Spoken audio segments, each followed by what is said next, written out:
Things are getting pretty tight in these team races.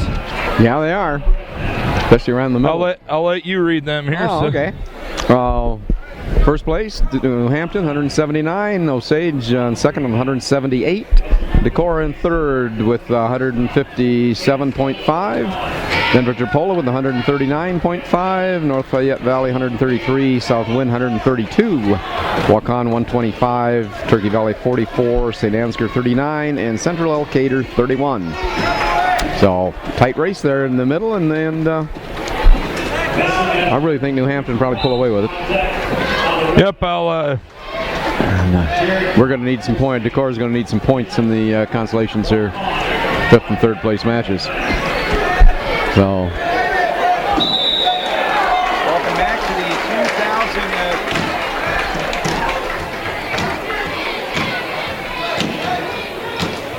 2000. Welcome. Okay. Yep. Okay. And we just had a Wagner from South Wind. Started our 5th place matches here at this afternoon. 113 just got a fall for 5th place. Now we're moving to 126 pounds over here. Yeah, Andrew Wagner, South Wind, finished 5th. Moving him here to 126 pounds. Waukon.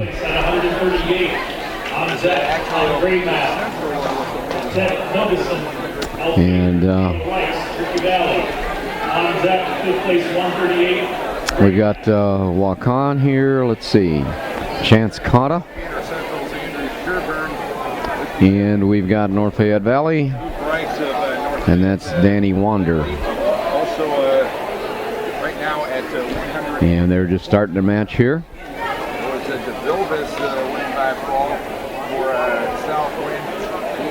Chance Cotta, Danny Wander, looking for a 5th place.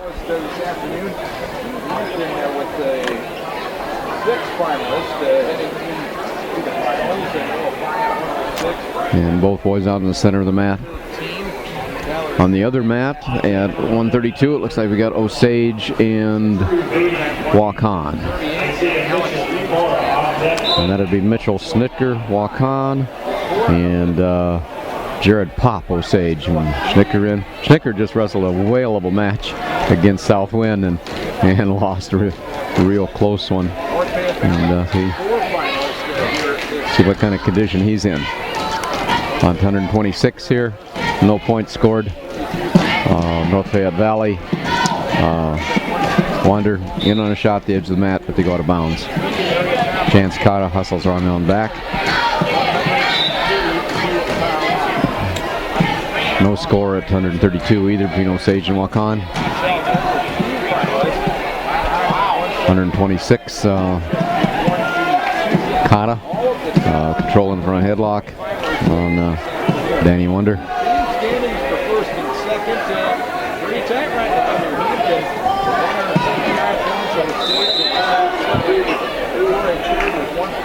And Pop from Osage just about got a takedown on Snicker. Mitchell Snicker out of bounds. First period over, nothing here between Chance Cotta, Danny Wander. Danny Wander, North Fayette Valley goes down. Chance Cotta covers. And on the whistle, Wander sits out, comes around behind Cotta, catches him snapping here on his knees, and score 2-0. Danny Wander over Chance Cotta. Come back to the center of the mat. I really like the way Chance Cotta runs back to the center. Goes down. Had to do the real job there, David. Okay. Got to keep the car in gas. Yeah. Well, you can actually afford to drive now, so. That all helps. Anyway. Got 5th place matches going on at 26 and 32. Right now, Osage here at 132 pounds. It's Pop for Osage and Snitker for Waukon, and Pop has a 2-1 lead late in the first period.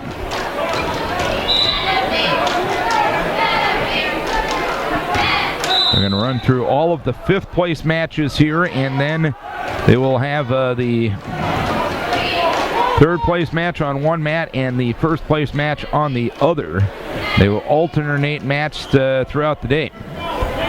And we've got a 2-0 score here on North Fayette Valley. Danny Wander on top of Kansas. Wander has got back points, but he's still got caught on his back, and he's squeezing pretty tight now. And Kata really fighting off, trying to get an arm. If he gets the arm through, he'll be off his back, but doesn't look like Wander wants to let him get the arm through.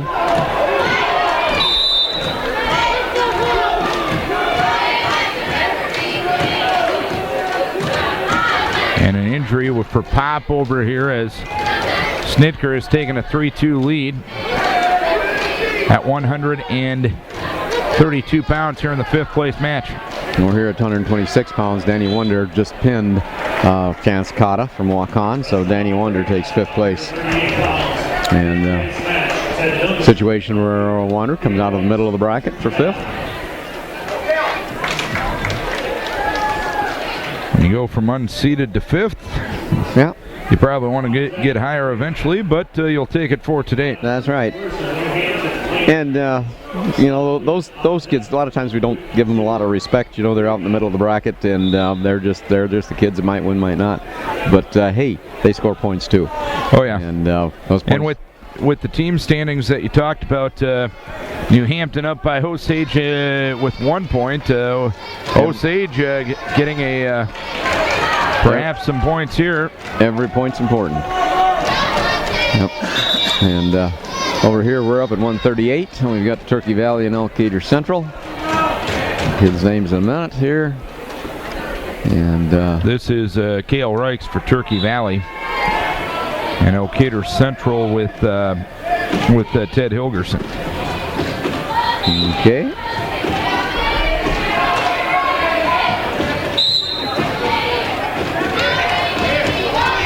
And we've got Reichs up 4-0. Minute left in the first period.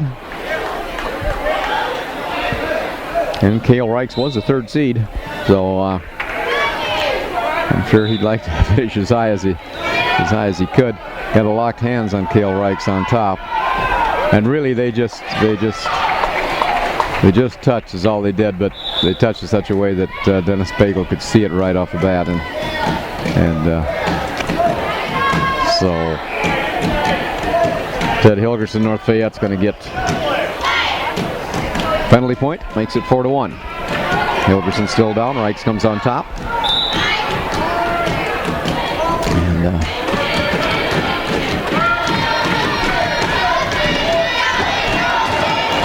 there is a headlock here at 132 with Snitker. He's got Pop on his back, and Snitker gets the fall here in 3 minutes and 18 seconds. So Snitker doing something I'm sure New Hampton's happy about, not giving any more places to the Osage competitor there. Yep. And conference loyalty. Snitker again comes out of the middle of the bracket, so does Pop though, for that matter. So here is Isaiah Mitchell. He will take on Drew Bading here at 145. And we're still in the first run down the end of the first period, and Cale Reichs is ahead 6-2 over Ted Hilgerson and Elkader Central.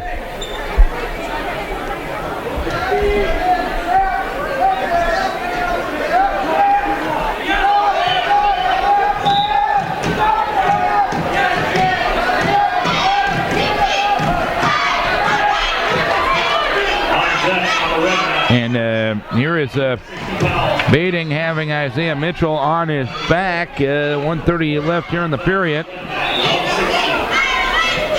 And at the end of the first period, there's the fall. 6-2. Bading getting the fall in 36 seconds on Isaiah Mitchell. And 6-2 Reichs over Ted Hilgerson, Elkader Central, in the first period. And some at the fifth period over here. Oh, fourth period. But And we got to wrestle more than 2 minutes to get to overtime. I don't know a lot, but I know that Got much. a little blood here. Looks like a scrape on a knee here for Cale Reichs. So 160 is where we're at on the red mat. Wrestling on the red mat, Melvin Dyer. This is a counter vote for Denver Trappola and Blaine Swenson for walk on.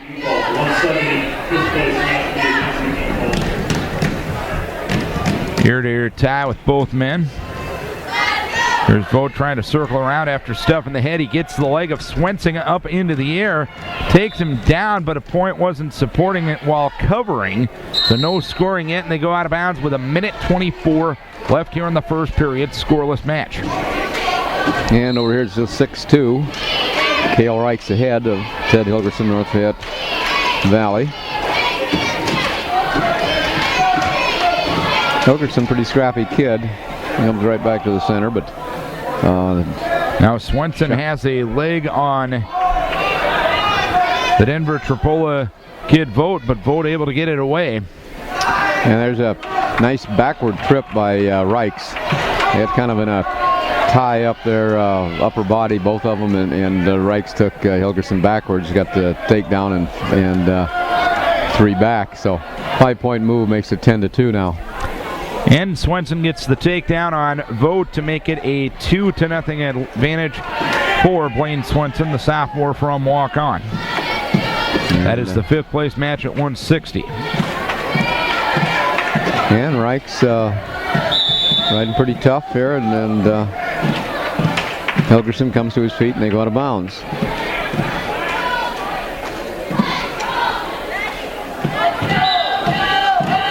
Hilgerson tries to sit out. Reichs follows him nicely.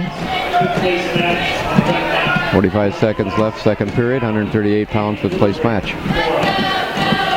I'll run through all the 5th place matches here this afternoon.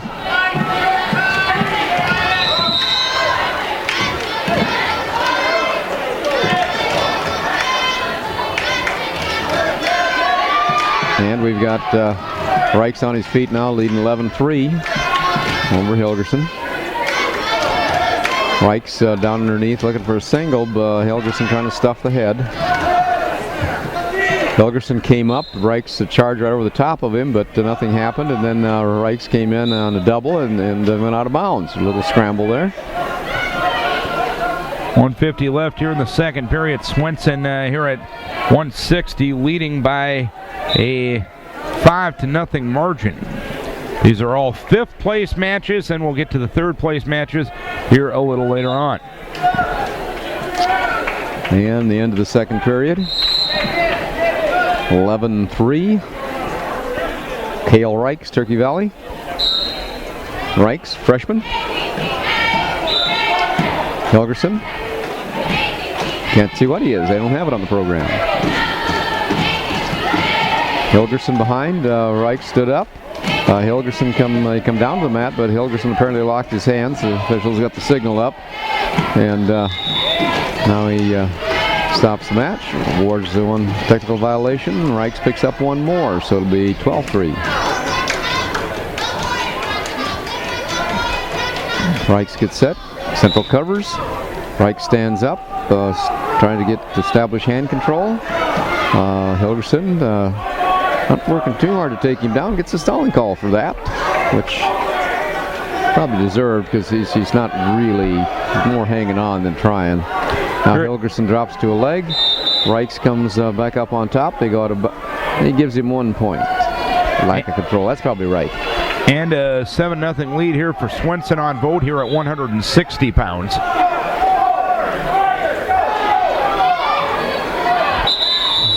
Here we had Hilgerson come in. Hilgerson came in for a body lock on Reichs. Reichs did a pretty good job of turning that into a throw for himself, but they went out of bounds. Reichs tries a low single. Hilgerson comes in on a front headlock. Reichs switches to the other leg. Comes up to his feet. Now he's tried to trip Hilgerson backwards and it moves up into a headlock situation. It's a scramble, but Reichs is on top and got Hilgerson upside down and scores a couple back points there. 2 more. Like makes it 15-3. Swenson will go to the third period leading Vogt by a 10-0 margin. And Hilgerson comes out. Score now is 17-7. Apparently they didn't have all of Hilgerson's points up there. Hilgerson tries an ankle pick. Reichs comes underneath, tries to whip over. They go out of bounds. And there'll be no points scored there. 17-4. I don't know where they put the 7 up there.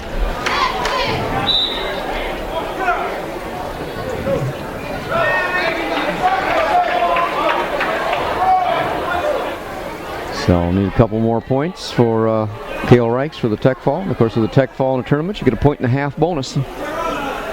There will be no advancement points ordered for the placement matches. One for the placement matches, so you get another point for 5th place. Now he's got he's taking Hilgerson down to his back, and they're going to go out of bounds, but he's going to get 2 back. So that'll be a Tech. 21-4. Blaine Swenson leading 10-1 here at 160 pounds on votes. So Swenson will come home 5th place here this afternoon. 10-1 the score. And Cale Reichs ends up in 5th place here this afternoon. 160 pounds. We're going to go to 52 here, aren't we? Yep, you got 52. We're at 60 over here as Blaine Swenson has Vogt on his back with a minute left here in the third period. Vogt trying to kick out. Swenson with the cradle locked in tight, and there's the fall. Swenson gets the fall in 5:07. So he will get 5th place for the walk-on Indians. And here at 152 pounds, this is Adam Werzer for Lane Schnully, and Werzer just gets a takedown on Schnully from South Wind. And let's move up to 182 pounds. This is at 170. That's going to be an injury default. That was Sawyer of Turkey Valley. He lost by injury default to Frieden, and he is not wrestling here. So Eisler of St. Ansgar gets 5th place by default. And here's Andy Lillegraven with a early takedown on Kelby Reichs of Turkey Valley. Andy gets 2-0 lead 22 seconds in. And that'd sure be a nice win for now. And we'll put whip over there for Andy. And Andy has Reichs on his back right now. He's getting points. As the reverse headlocks in. Putting pressure. Getting out a little bit more chest to chest now. And there's the fall. Andy Lillegraven. Wonderful. That's good. Good for Andy. A 42-second fall at 182 pounds, and Andy will come home 5th here this afternoon. Nice to score placement points, bonus points, 2 bonus, still get 2 bonus points. Yep. And right now we got Werzer on top of Lane Schnully from South Wind, Werzer from New Hampton, and leading 5-0. I'm sure Werzer would like to get this match because he was seeded 3rd, and he has had a bad day. One of those days hasn't worked very well. But that happens. And Adam Werzer back to center of the mat.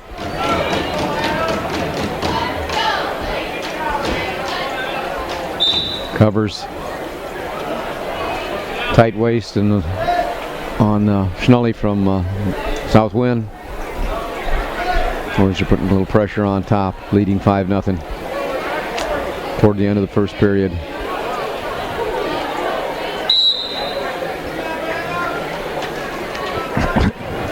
I think that'll be. I think we're done with the 5th place matches, or we got one waiting in the hole over there that you could possibly move. Because the red mat currently vacant right now. Starts second period with Schnully on top. Werzer turns into him, reaches back, doesn't get anything. Werzer sits out. Schnully follows him nicely. Schnully doing a nice wrist ride there. Got Werzer broken down to his base now. Schnully trying to pull an arm, trying to pull a wrist through. Right, a wrist ride here. Schnully comes over the shoulder. It's a little high here. Stay behind the arms, and he does. Wurzer moves into a sit position. Wurzer's working hand control from that sit position, but Schnelly breaks him back down to his belly. And riding with a half and a wrist. And still riding with that half and a wrist, can't seem to really get the half in. Riding parallel. And 2 parallel according to Dwayne Letvitt, because he gets called for stalling. So they stop the match, and Schnelly, it's blood time. And when the top man is stalling, they always stop the match so that the bottom guy can get a new restart. On the other hand, if the bottom guy is stalling, they don't stop the match because they don't want to give him. They don't want to give him a rematch. They don't want to give him a restart if he's stalling. But the top man stalling, well, then they'll give the bottom man a restart. So, only exception to that is when a man stands up. Then the guy on top, when he's stalling, they don't stop the match. Because if you stop the match, then you put the guy that wasn't stalling back down again. And so it's almost like a penalty. So, changed that rule a number of years ago.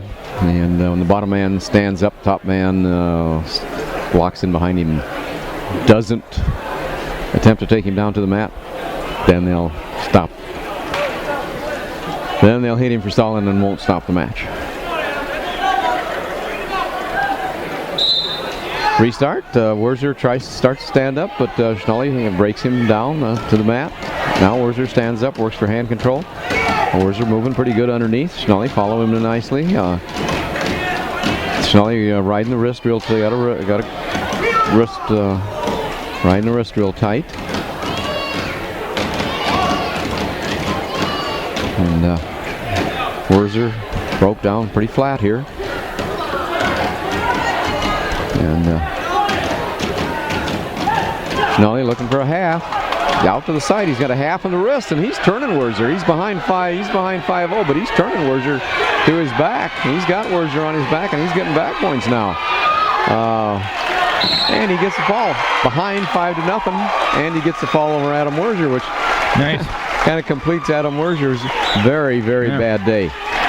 And if you're Adam Wurzer, you just basically say, hey, you know what? It's December. Yeah. I could have had that bad day at the conference meet or the sectional meet. So. Yeah, he's got to go back to the drawing board a little better.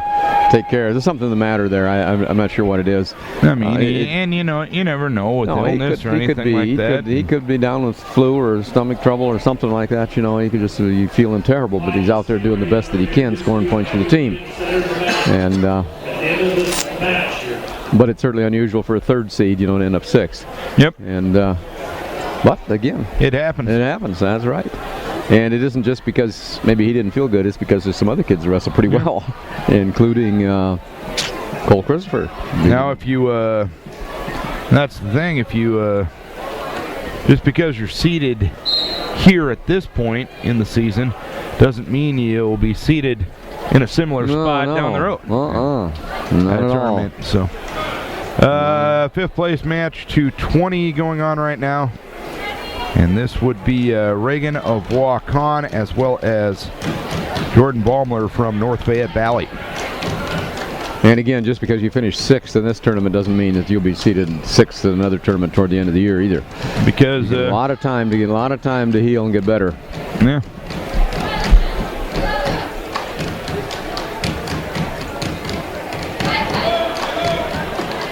But again, you got to get kids like Schnelly credit for being down 5-0 and still battling there in that. Still one of the neatest things about this sport. You can be down 14-0 with 10 seconds left, and I've seen that done. Yeah, I've seen. We've had a young man behind by 14 points going into the third period, and won. And the other kid had his choice, but he chose down, and this young man stuck his legs in, and he was good with the legs, and he cranked him over and pinned him. Hey, that happens. No score here at 2:20 between Reagan and Baumler.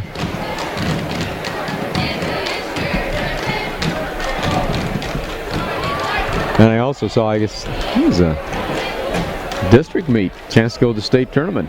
And we had a young man that was on top leading by something like 6-8 points. About 15 seconds to go. Restart. We get reversed to our back. We stay home. Other kid goes. Never let up. Yeah. The matches are 6 minutes for a reason. 0-0, 15 seconds left here at 2:20. We're going to just check those team standings. See if things are getting any closer. They couldn't have been any more closer heading into the 5th place round here. No, they got a... Well, could have been. You could be a half point off. Well, you and your technicalities. Pretty close. 170, 179, 178. You know, you tell these kids when you coach them that, you know, every point counts. Man, you go after them. Every point counts. Now we got locked hands here against Waukon.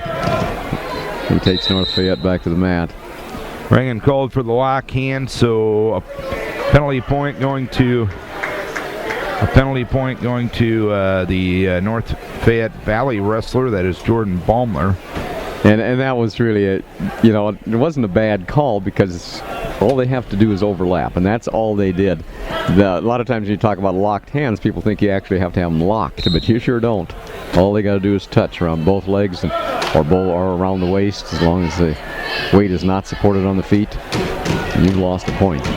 Right now, the team standings, New Hampton has opened up a 9-point lead on Osage. New Hampton with 187 points. They're at this tournament for the first time. Osage in second with 178. Decorah in third with 161.5. North Fayette Valley fourth with 141. South Wind fifth with 140. Denver Tripola in sixth with 139.5. Waukon seventh with 133. Turkey Valley in eighth with 47.5. St. Ansgar ninth with 43. And Elkader Central is in 10th right now with 31 points. All 10 teams here at the tournament have at least one finalist. New Hampton with 6. Osage, Decorah, North Fayette Valley, and Denver Tripola have 4. Southwind with 2 and 1 each for St. Ansgar, Elkader Central, Waukon, and Turkey Valley. And in fact, it'll be Decorah and New Hampton in the finals of the first 3 weight classes. And New Hampton very, very good down low. And here's the takedown for Baumler, and he leads 4-0 with 50 seconds left here in the second period. This is the final 5th place match of the day.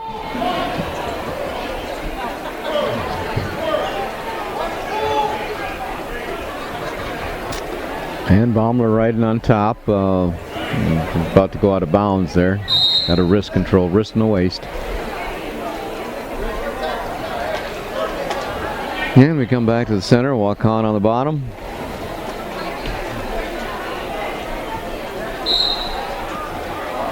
To his feet goes Reagan right away, and he gets the escape with 25 seconds left in the period. It's 4-1 Baumler right now.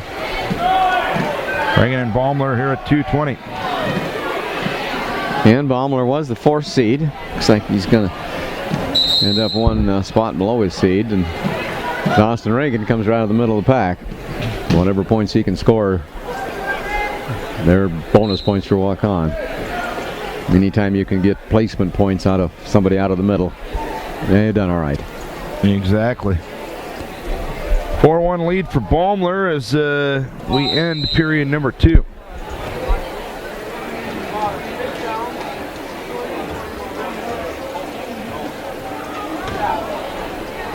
As we're anxiously anticipating the finals matches that are going to be coming up, and they will be happening here in the not too distant future.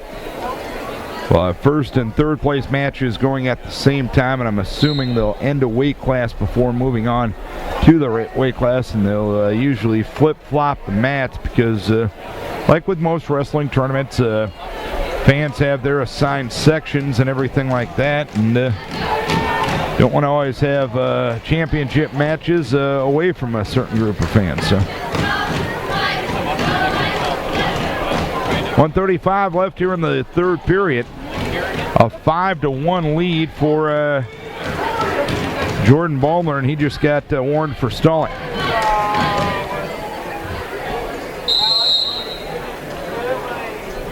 .123 left here in the 3rd period.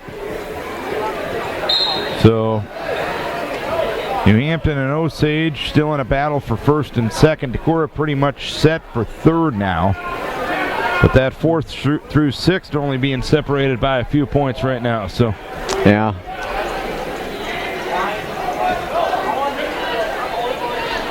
And here again, third place matches count. All the matches count. Decorah could have a tough time scoring many more points. Exactly. Because we match up, with New Hampton like we did last night. And may be very difficult for us to win more. And the other matchup, 3 matchups with New Hampton, and Alec Felstrol, the other finalist at 160 pounds. He wrestles Zach Bruns of North Fayette Valley, who majored him last night. Yeah. Probably Devin Storch for third might be our best shot at more points. And here is Reagan with a takedown to make it 4-3. 33 seconds left here in the period. And Reagan walks him out of bounds. And a 4-4 they have on the board right now. I think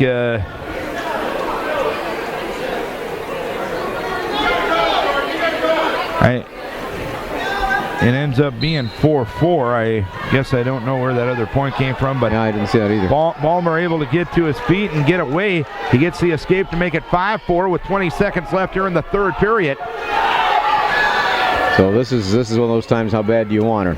And Reagan makes it on a shot. Ballmer able to get the hips back. Ballmer now reaches for the leg, and they go out of bounds with 7.6 seconds left here in the third period. But a straight in shot.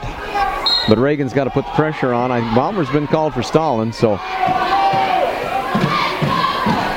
And Ballmer's ear tie, and that's going to be that as Ballmer hangs on. Will hang on and get the 5th place bout at 220 pounds. This time we'll introduce our championship matches. Wrestling for the first place at 106 pounds from New Hampton, Noah 5. They will Philip E. introduce the championship matches now, as Noah Fye and Philip Eady will wrestle at 106 pounds. From New Hampton, Connor Cleveland. And New Hampton with 6 finalists. Again, Decorah with 4, Osage with 4, North Fayette Valley with 4, Denver Trapola with 4, New Hampton, South Win with 2, Turkey Valley, Walk-On, Elkader Central, and St. Ansgar, each with 1 point apiece. That is the way we stack it up with just the third place matches to go. We'll get an update in the team standings heading into the championship round here. Jordan Larson. Here at the South Wind Wrestling Tournament. Had a good day of wrestling. It's become a pretty good early season tournament. Good perennial powers like Osage, New Hampton. So heading here into the finals, New Hampton with 187 points, Osage with 178 points, Decorah has 161 and a half, North Fayette Valley with 143, South Wind with 140 points, Denver Trapola with 139 and a half, Walk-On with 133. So 3rd through 7th right now is being separated by only 10 points. 8th place is Turkey Valley with 47 and a half points, St. Ansgar with 9th with 43 points, and Elkader in 10th with 31 points. Championship match at 170 pounds from South Winneshiek. So your matchups early on will be all Decorah, New Hampton, Noah 5, Philip Eady at 106, Connor Cleveland and Joe Kanoki at 113, Tyler Shoddick and Carter Hupke at 120. At 126, it'll be New Hampton's Keaton Gertz and Derek Fox of Osage. 132, it'll be Tom Reichs of Turkey Valley and Jared Larson of North Fayette Valley. At 138, Jared Kerr of North Fayette Valley, as well as Ryan Gorman of New Hampton. At 145 pounds, Thatcher Goodale of Osage will wrestle Adam Benzing of Waukon. At 152, it'll be Creed Kruger of Denver Trapola. And he will wrestle Tristan Johnson of Osage. At 160 pounds, Zach Bruns of North Fayette Valley will wrestle Alec Felstruel of Decorah. 170, it'll be Brock Sorensen of Denver Trapola and Ryan Hageman of South Wind. At 182 pounds, Landers Kaboshik of South Wind and Nick Baumler of North Fayette Valley. At 195, Alex Lukes of New Hampton and Isaac Schiedenhelm of Denver Trapola.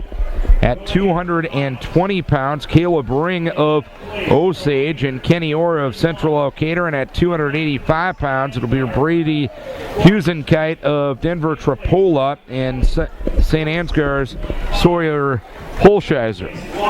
Those are your championship matches as we head into the first and third place matches here at the South Wind Wrestling Invitational. But a good day of wrestling here in Kelmer. So we're about ready to get things underway. Our championship round here this afternoon. We appreciate you joining us here at KDECradio.net. We're going to do this again for the Flanagan, for the Northeast Iowa Conference Tournament, for the sectional tournament, and for the district tournament. Of course, we always cover the area kids of Decorah, Southwind, and Turkey Valley down at the state wrestling tournament as one as well. Championship bout at 106. You'll have that one, David. Noah Fye and Philip Eady. It was a good match last night, despite the end result, but Philip fought him pretty well. Eady fought him pretty hard. That Fye kid is apparently he's a freshman, but he's the real thing. And they expect a lot out of him this year. And the third place match will be Stiggy of Denver Trapola and William Miller of North Fayette Valley. Fye with the head outside single makes it good for 2 points. Eady goes in a wheelbarrow to the edge of the mat, comes to a stand-up. As they stand up, Fye puts the half in while they're still on their feet and takes him back to the mat, but doesn't get any back points out of it. Eady did a nice job of keeping his head up. But that's one thing about Noah Fye. He will try he'll try to get a fall from any position on the mat. Just underway, no score between Miller and Steer, and Steer ends up taking down Miller, and it's a 2-0 lead for Steer here early on. And we're on the minute 21 left in the first period, 2-0. Noah Fye. Eady tries to stand up. Fye brings it back down. Eady builds a base. Fye riding with a spiral ride in the half.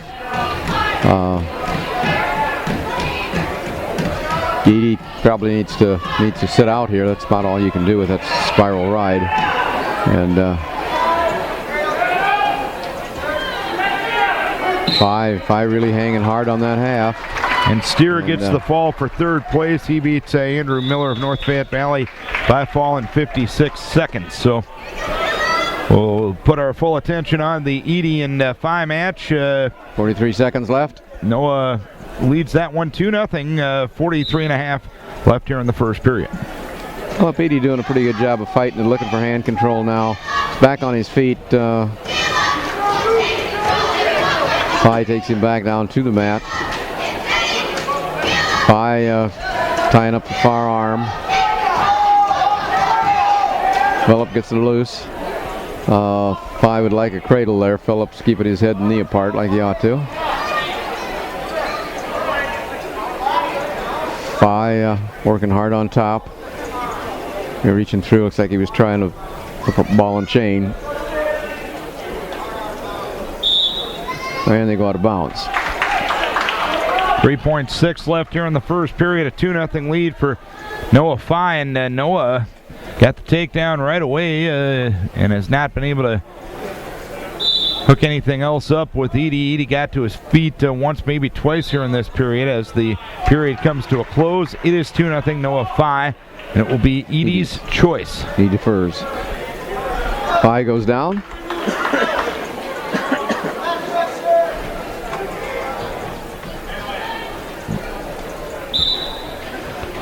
Phi starts, got a leg out. Now he turns. Good hand control, and he breaks free from Edie for a 1-point escape. Makes it 3-0.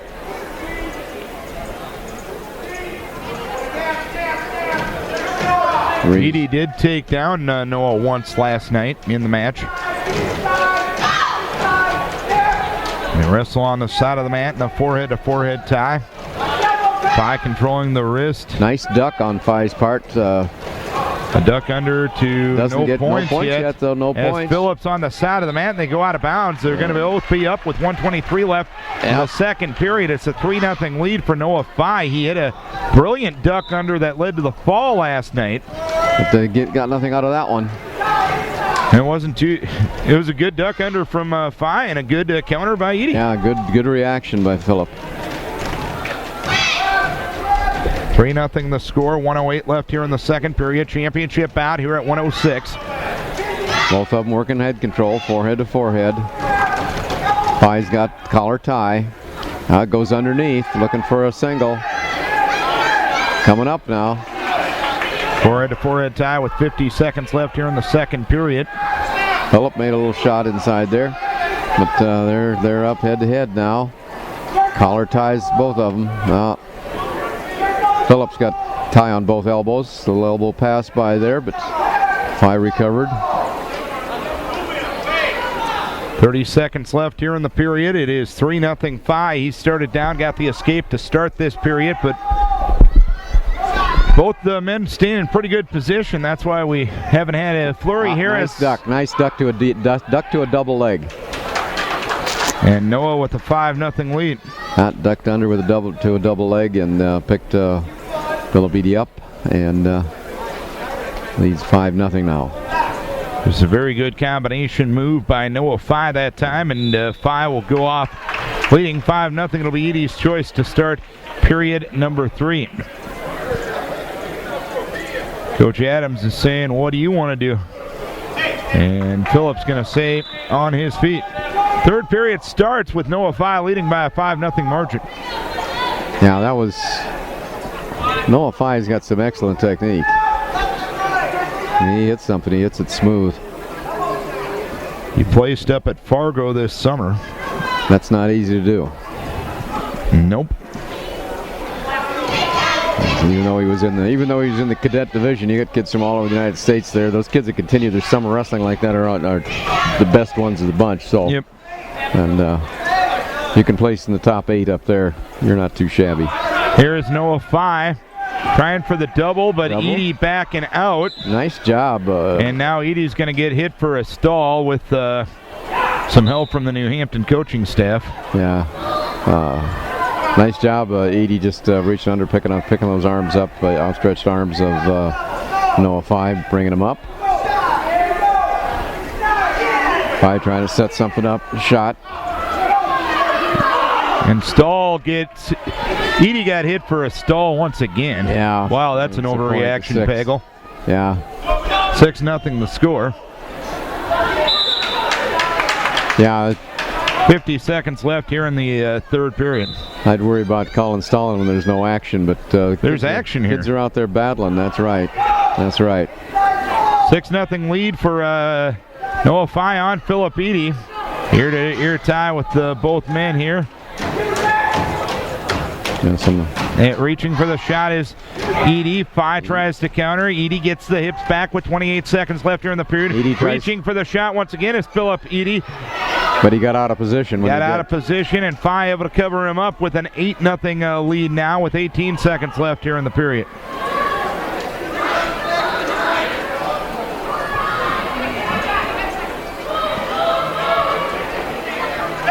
Edie's trying to whip over, or Phi trying to whip over with a whip over there, and they got Edie on his back and gets the fall, looks like.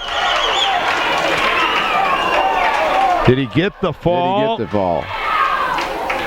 The second official out there. And Dennis Pagel is going to consult the assistant referee, Dave Litterer, and it'll be a fall for Noah Fye. Noah Fye as time pretty ran much out. 6 minutes. As in 6 minutes, yeah. So you'll have the third place match here at 113, David. I'll have the championship bout. It's another New Hampton Decorah matchup, and Decorah heavy underdog as Joe Kanoki takes on Connor Cleveland, the defending state runner-up. Kanoki directly in on some underhooks. We've got Andrew Bush, Denver Tripola, against walk-on here, Miles Ramsey. There is Cleveland getting a takedown, going with the crossface on the side of the mat. Kanoki's shoulder blades are out of bounds right now, so he won't get any back points. So Cleveland just lets him go and rolls him out of bounds. 1:24 left here in the first period, a 2-0 lead for Connor Cleveland. And Andrew Bush, quick in on a takedown there against Miles Ramsey from walk-on, the lead 2-0, minute 25 left. This is truly the way it was seeded. Andrew Bush was seeded third, Miles Ramsey was seeded fourth. And Bush riding on top, very parallel. Ramsey off his base now. And Cleveland now off to the side against Kanoki with 1 minute left here in the period. Cleveland has a leg hook, reaching for one of those wrists to move it up on the back. Now has control of both of the wrists. Still has that leg in, even though he's out in a parallel ride. They're going to let him go with that. He's got control of both of the wrists right now, and a stalemate is going to be ruled with 44 seconds left in the first period. Connor Cleveland leading by a 2-0 margin. We've got Andrew Bush on third place match, leading 2-0 over Miles Ramsey. Walk on. Ramsey did a pretty good fight underneath here, but just hasn't been able to get anything out of it. Now Bush is getting back points. Now he's got the half, and a half and a wrist. Runs the half over, got the leg trapped, and he gets the fall. So Bush gets the fall on Ramsey. Bush gets third. And a minute 45, so 20 seconds left here in the period. An inactivity warning on Joe Kanoki, 2-0 the lead on Connor Cleveland. That one was warranted because Connor's had the leg in. He's been working the head and the wrist and the arms very much, and Joe not doing a lot down low. As they go out of bounds with 5.4 left here in the period. Connor Cleveland with the 2-0 lead on Joe Kanoki. Then again, if you're being dominated by the man on the top, it's not stalling. And Connor Cleveland can be pretty dominating. Yep. No, he's up only 2-0. And Cleveland will start down to start the second period. It's a 2-0 lead for Connor Cleveland. New Hampton trying to go 2 for 2 in the first two weight classes. Cleveland gets directly to his feet. Down to the ankle goes Joe Kanoki. Kanoki now moves up, switches off to the double, remains in the top position, searches for that half. It's not there. He's still down on the ankle, and Cleveland able to break free with 1:41 left here in the second period. They go out of bounds. A 3-0 lead now for Cleveland at 113 pounds. Pretty good motion by Joe Kanoki there. But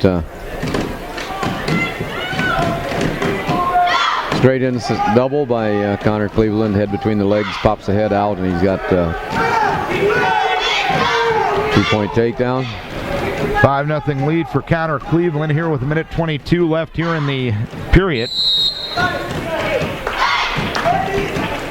Noah Fye has defeated Philip Eady for the championship at 106, and Cleveland is going to optional start and let Kanoki up and make it 5-1 on the restart, on the neutral restart with a minute 18 left here. As Kanoki goes down in on a leg of Cleveland.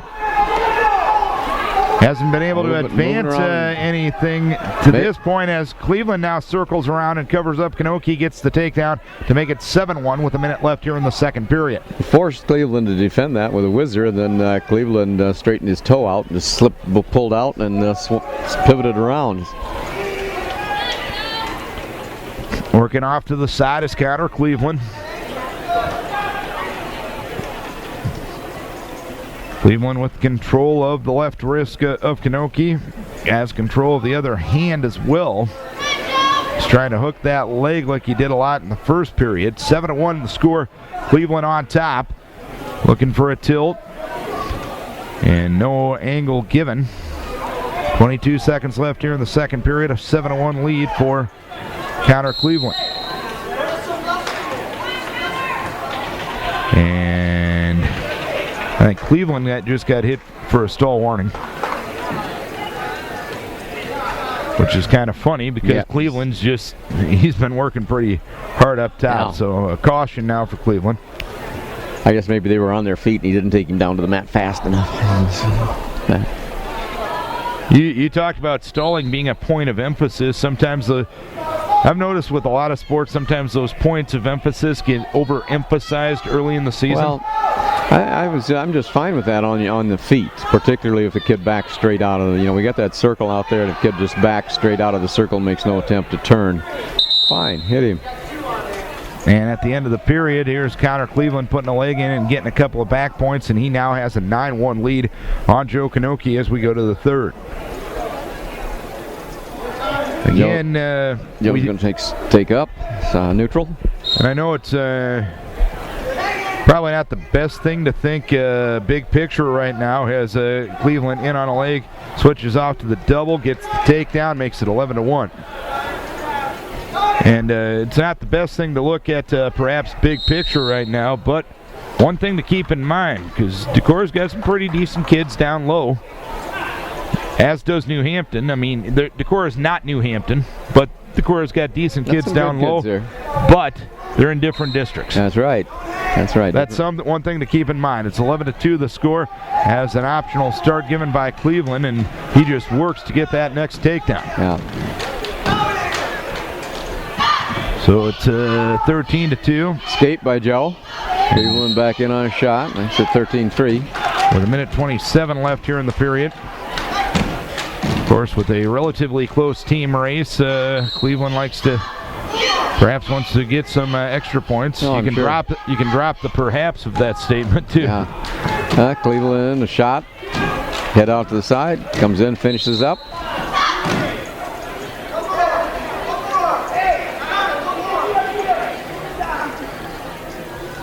Cleveland says both up, so Joe's going to get another point, make it 15-4. 1:15 left here in the third period.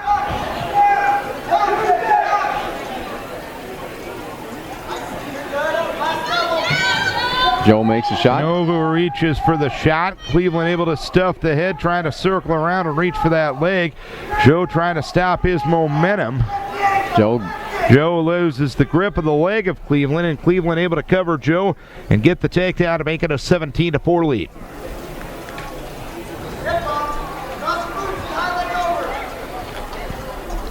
.42 seconds left here in the third period.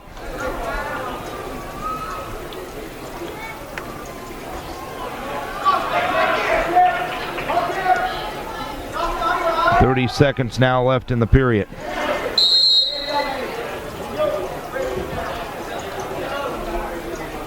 And the stalemate called by Witterer here with 27 seconds left in the period, and optional start once again, so Joe allowed to get up, make it 17-5. Does have the major decision point at this point, and it would take a lot for that to go away as Cleveland gets a takedown, now tries to cradle up. Joe, 13 seconds left in the period. 9 seconds left in the period, but Joe able to belly out of it. Flattens out.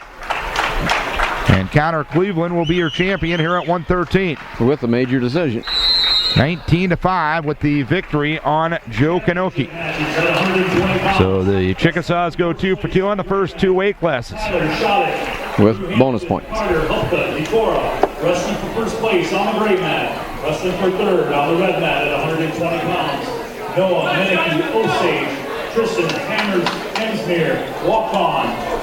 And we've got Championship matches. Tyler Shattuck, New Hampton, number 1 seed against Carter Hubka, Decorah, 2nd seed.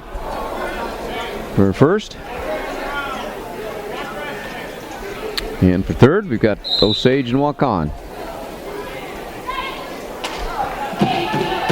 Hubka starts a shot. Shot on a leg here. Shattuck defending. Coming around on top, trying to stuff Carter's head. And Shattuck keeps coming around, and they go out of bounds, so there's no takedown. And on the third place mat here, we got Osage scrambling here. But, no points yet. And we've got Noah Meineke from Osage. And Tristan Hansmeyer, walk on.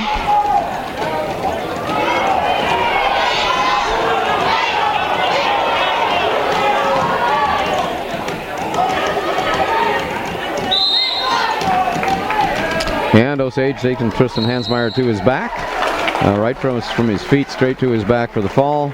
And so Tristan, or Noah Meineke rather, gets the fall and finishes in third place.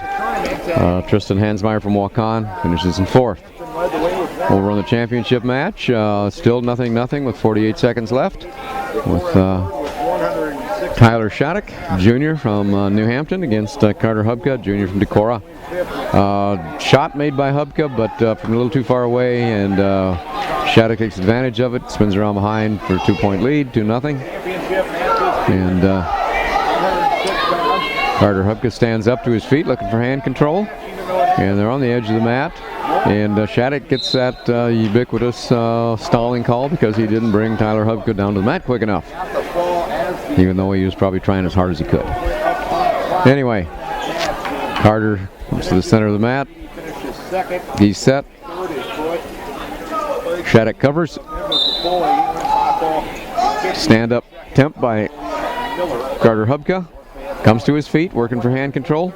Shattuck kind of comes outside, trying to make a lift. Very poor lift, and there Carter Hubka turns out into him, face him. 2-1 right now. Tyler Shattuck over Carter Hubka. And that's the end of the first period. Third period match, third place match is over with Noah Meineke getting a fall over Tristan Hansmeyer, walk on. Tyler Shattuck decides he's going down. Shattuck gets set. Carter Hubka covers. And on the whistle, Carter breaks Shattuck down. Shattuck's still on his knees, but Hubka a lot of pressure on the head, rubbing his nose in the mat a little bit here. Shattuck moves into a sit position, reaches back, looks for a switch, doesn't get it. Carter Hubka comes over the top looking for a cradle, but Shattuck comes out from under the arm to his feet, and he's got a 3-1 lead now for Tyler Shattuck. Both on their feet, head to head in the center of the mat. Long shot by Carter Hubka, but he's in on a single, hit outside singles, picking Shattuck up. He's got the outside, goes to the other leg and gets the 2 points as they go out of bounds, tie the match up 3-3. So Carter Hubka and Tyler Shattuck, 3-3 match. Carter Hubka wrestling a good match so far. Tyler Shattuck, it's kind of maybe an attempt at a switch, but Carter breaks him down. They got him spread out now, really flat. Carter, tight waist ride, chops around, trying to shop the arm. Shattuck moves into a sit position. Carter comes kind of over the top. Shattuck could come out underneath this, but Carter's controlling the arms. Good match thus far here at 120. Yeah, Carter's doing a nice job. Carter's got the leg covered. 42 seconds left. A lot of pressure on the head. Shattuck's trying to work something underneath, control the arms, but Carter's doing a good job with that leg tied. He's over the leg, got the leg hooked, and he's working. Got Shattuck pretty well broke down. And got Shattuck really flat. Got a wrist controlled, wrist in the near arm.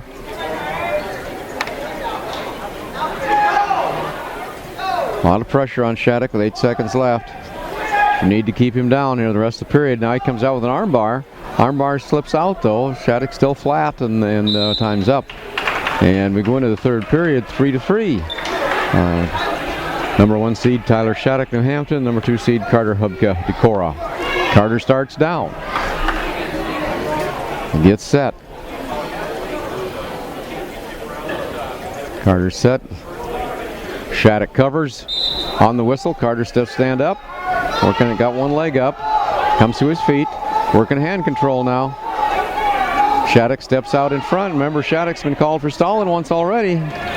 Shattuck tries to lift, doesn't get the lift. Now he gets hit with stalling call. Carter Hubka's got another point, got a point.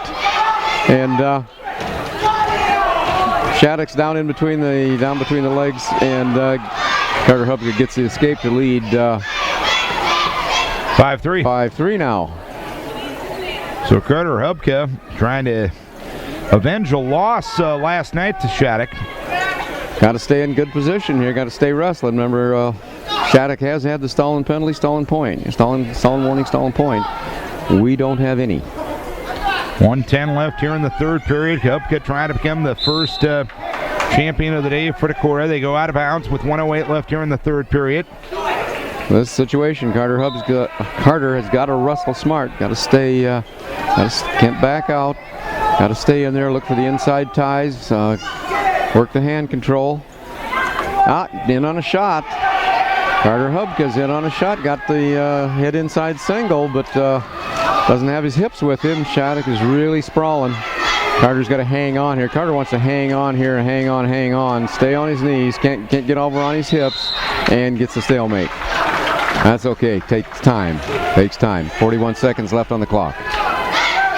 Back to the center of the match, on the whistle. Both boys feeling each other out there in the center of the mat, working hand control. And forehead to forehead now. Carter doing maybe a little more backing up than we should, but that another shot on Carter takes another shot. Doesn't have his hands locked on the legs though. No hands locked on the legs. 20 seconds left here in the period. Shattuck comes around behind, gets the 2. And Shattuck has a 2. Score tied 5-5. And Carter trying to get to his feet with 8 seconds left. 8 seconons left. He's on his feet. He looks to turn his face, but still controlling it is Shattuck, and we're going to have overtime into the championship bout at 1:20. Yep. So, 1 minute on the clock. Sudden victory. Carter's been in pretty deep on a couple shots here. See if he can do it again.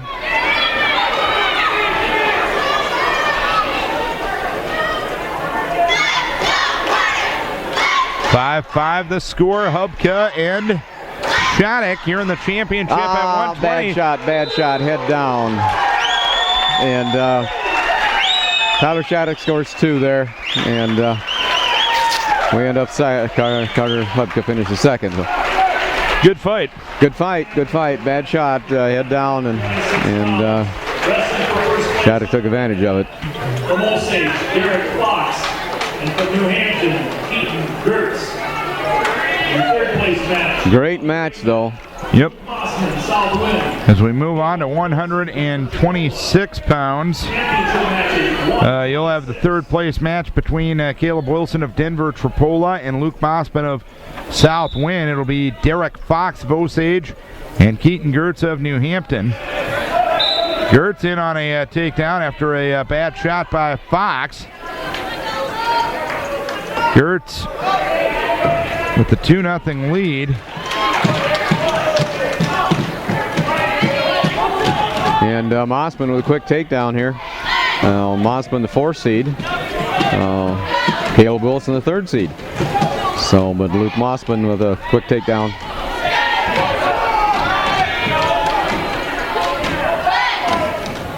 On the edge of the mat, Gertz, the number 2 seed, leading Fox. Got the takedown about 15 seconds in on the championship end of things, and he continues to try to get a leg in, working a wrist on the opposite side.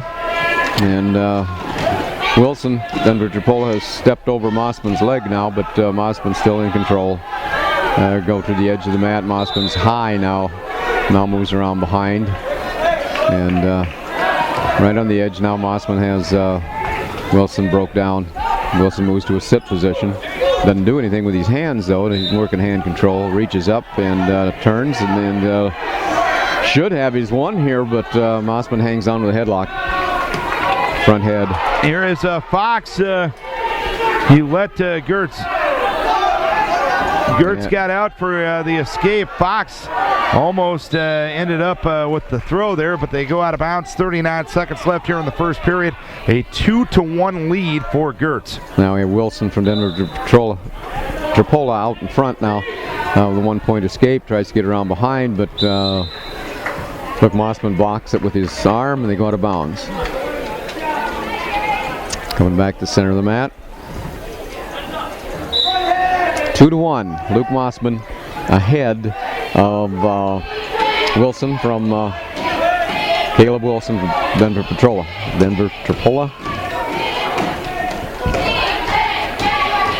And 8 seconds left in the first period at 126 pounds. A shot attempt by Gertz, wizard out by Fox. They go out of bounds with 4 seconds left here in the period.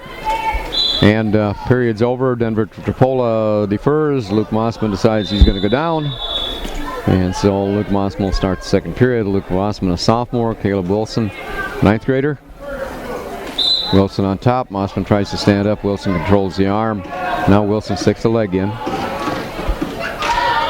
And he sticks the leg. Pretty good turn. Tries to turn the hips. Doesn't quite get him turned. Leg slips out. No back points there. Now he pulls Luke Mossman back onto him, and he gets back points. Pulled him back into his lap, exposed his back, so score now is 3-2. Still 2-1 as we start the second period over here. Some blood time for Derek Fox for Osage. This is the championship bout. Dave's got the third place bout over there. And we got still got Caleb Wilson on top, riding with that leg in. He's a legger. And Luke Mossman gets stretched out pretty good on the bottom. Behind Luke Mossman, behind the 1 point, 3-2, Caleb Wilson. About a minute left. Fox starting in the down position over here in the championship bout at 126. He trails 2-1 with a minute 38 left here in the second period. And Caleb Wilson doing a nice job with those legs, trying to turn Luke Mossman's hips over, but Mossman pretty good job of staying belly down. Now the leg came out, and Caleb Wilson going to something that looks like he's going to try something else, tying an arm up and trying to crank on an arm. He's got the leg in on the other side now, and he's reaching across trying to crank the arm over. 106 left here in the championship bout in the second period, with Gertz still leading 2-1. Fox in the down position. And now Wilson trying to bring him over with the leg from the other side.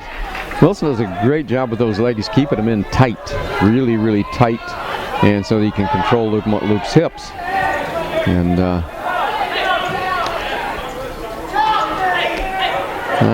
okay.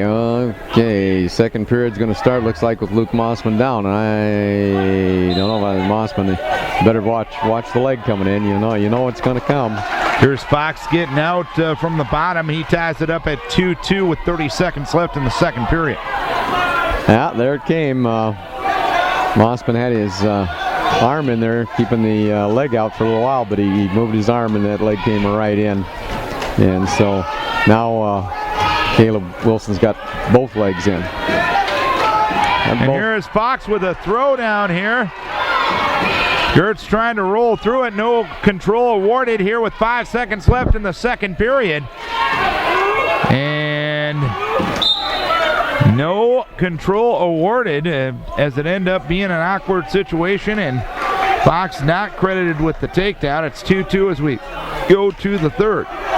And over on the third place match, it's 3-2 right now, but Caleb Wilson, the freshman from Denver Terpola, is really using those legs to turn the hips of Luke Mossman. Hasn't been able to pick up any points this period, but he's really stretching him out and riding him tough. Gertz starting down here in the third period at a 2-2 championship bout here at 126. Gertz of New Hampton and Fox of Osage. No love lost usually between those two towns. And we've got Wilson on top again, still riding with those legs, trying to turn the hips. But Luke Mossman did a pretty good job of keeping his belly to the mat, or at least his shoulders to the mat, so avoiding back points. Still 3-2. Stalemate called here on the championship side. Gertz and Fox still 2-2 as we have 1:15 to wrestle in the third period. Still 3-2. Caleb Wilson over Luke Mossman. And Wilson's going to get the victory. Yep, 3-2. Just didn't get out from underneath. Gertz still in the down position here at the championship bouts at 126. Gertz of New Hampton got the initial takedown. And Fox tied at 2. Fox is in the air right now, has the leg in, trying to turn Gertz, reaching for the knee, but Gertz able to step over and get a reversal, and Gertz now has a 4-2 lead with 30 seconds left here in the third period. So Gertz trying to make New Hampton 4 for 4 at the first 4 weight classes. And Osage is going to get back in it. They kind of need this one. Here is Fox, rewarded a reversal, and it's 4-4 with 13 seconds left here in the third period. Fox came out the back door there and scored. Now he's got a cradle, and he's taken. He pushed that cradle a little too hard, still locked up, but Gertz has come over on top, and some discussion between the officials here. It's 4-4 currently on the scoreboard with 1 minute left here. Fox. Or 1 minute up on the board as they are going to go to overtime. And I think Dennis Pagel will not score any points, and there's going to be some blood time here for Fox. So little injury time here. I think he's maybe a little upset stomach. But Fox still had the cradle on him. When Gertz came up on top, it looked like Gertz maybe should have had 2 points, but the cradle was still locked up, so he wouldn't, he wouldn't give it. But the cradle's still locked up. But even though Gertz was certainly in position of advantage up on top. Here's Gertz in on a shot. He's on the edge of the mat, trying to whizzer out is Fox. Gertz and Fox on the edge of the mat right now. Gertz lowers his level, gets down to about the knee level, steps over, covers, and 2 points awarded, and Gertz going to be your champion here at 126. Gertz wins 6-4 in overtime over Derek Fox, a 2 seed, beating a 1 seed, and New Hampton has the first 4 champions here at the South Wind Wrestling Invitational. And I've got to give Gertz a lot of credit on that, because that takedown was right at the edge of the mat and could really have went out of bounds awfully easy. And Fox had that whizzer in, but Gertz was smart enough to keep his feet in bounds and work in bounds, and then made one last dash and picked up the 2 points there on a takedown. And you'll have the title bout this time. Reichs of Turkey Valley, Tom Reichs the 4 seed, and Jordan Larson of North Fayette Valley the 2 seed. I'll have the Rodney Schwartzoff of South Wind, and Devin Stortz of Decorah. Stortz in on a single leg. Schwartzoff trying to counter. Devin gets the takedown, gets the half in on the way down. He's got Schwartzoff on his back. Schwartzoff trying to roll through, but Devin providing the pressure, has the arms locked up.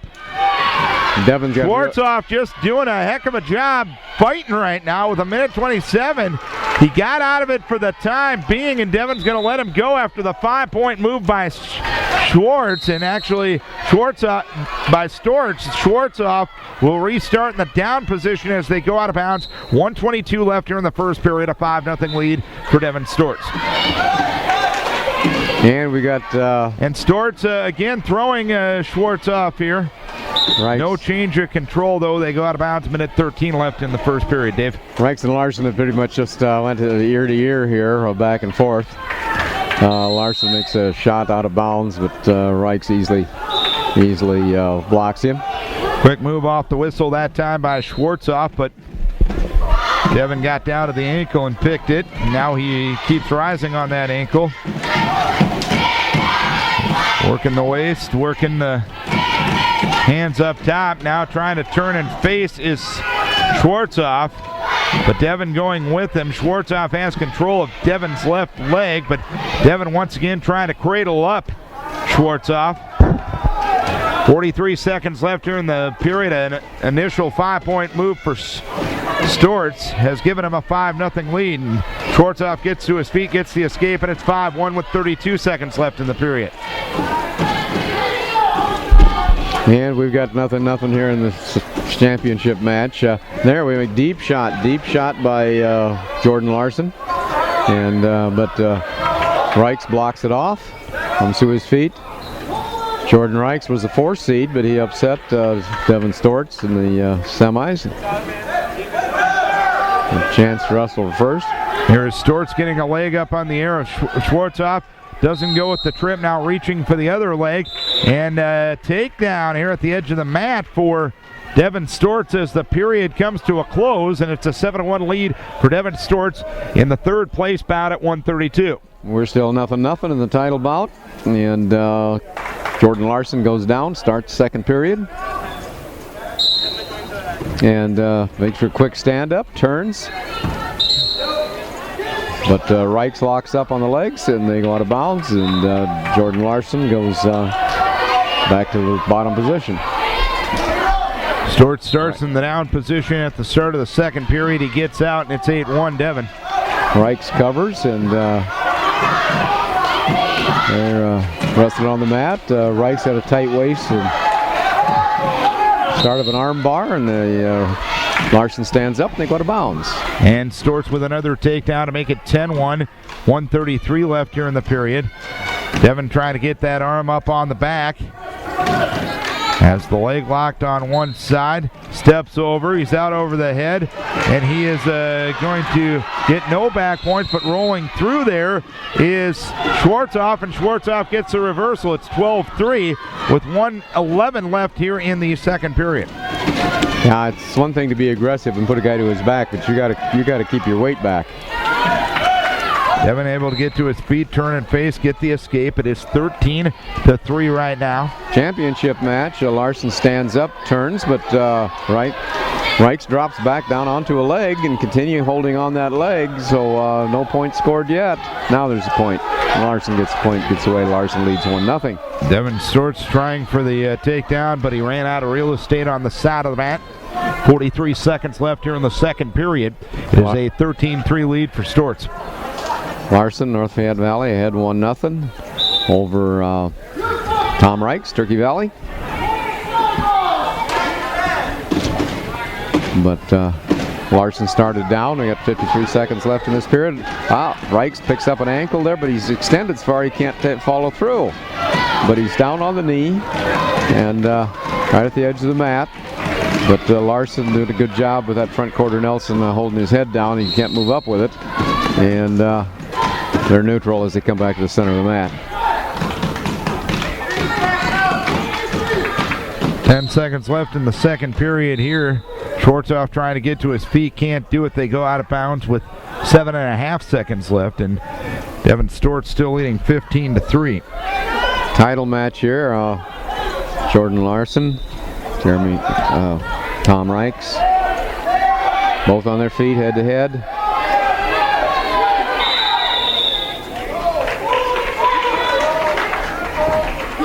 10 seconds left. Again, Forehead to forehead, center of the mat, tied up. Stalemate. 6 seconds to go. Up and out! Up and out! Larson on a collar tie. And the period ends. 1:50 left here in the third period over here. Devon getting out and taking a 16-3 lead. Championship match. Tom Wright starts down. Jordan Larson, pretty good job of breaking him down flat. Got him extended. And here's the takedown for Devon Stortz, and he's going to get the tech in 4:28. So Devon Stortz coming home third today for the Decorah Vikings.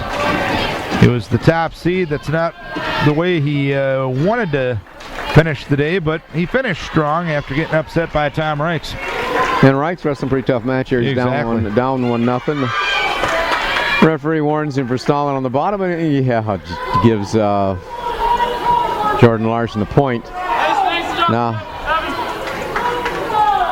and Jordan Larson comes around, and he's got the hammerlock. The hammerlock's above 90 degrees. Goodness sakes. I don't know what Litter's looking at.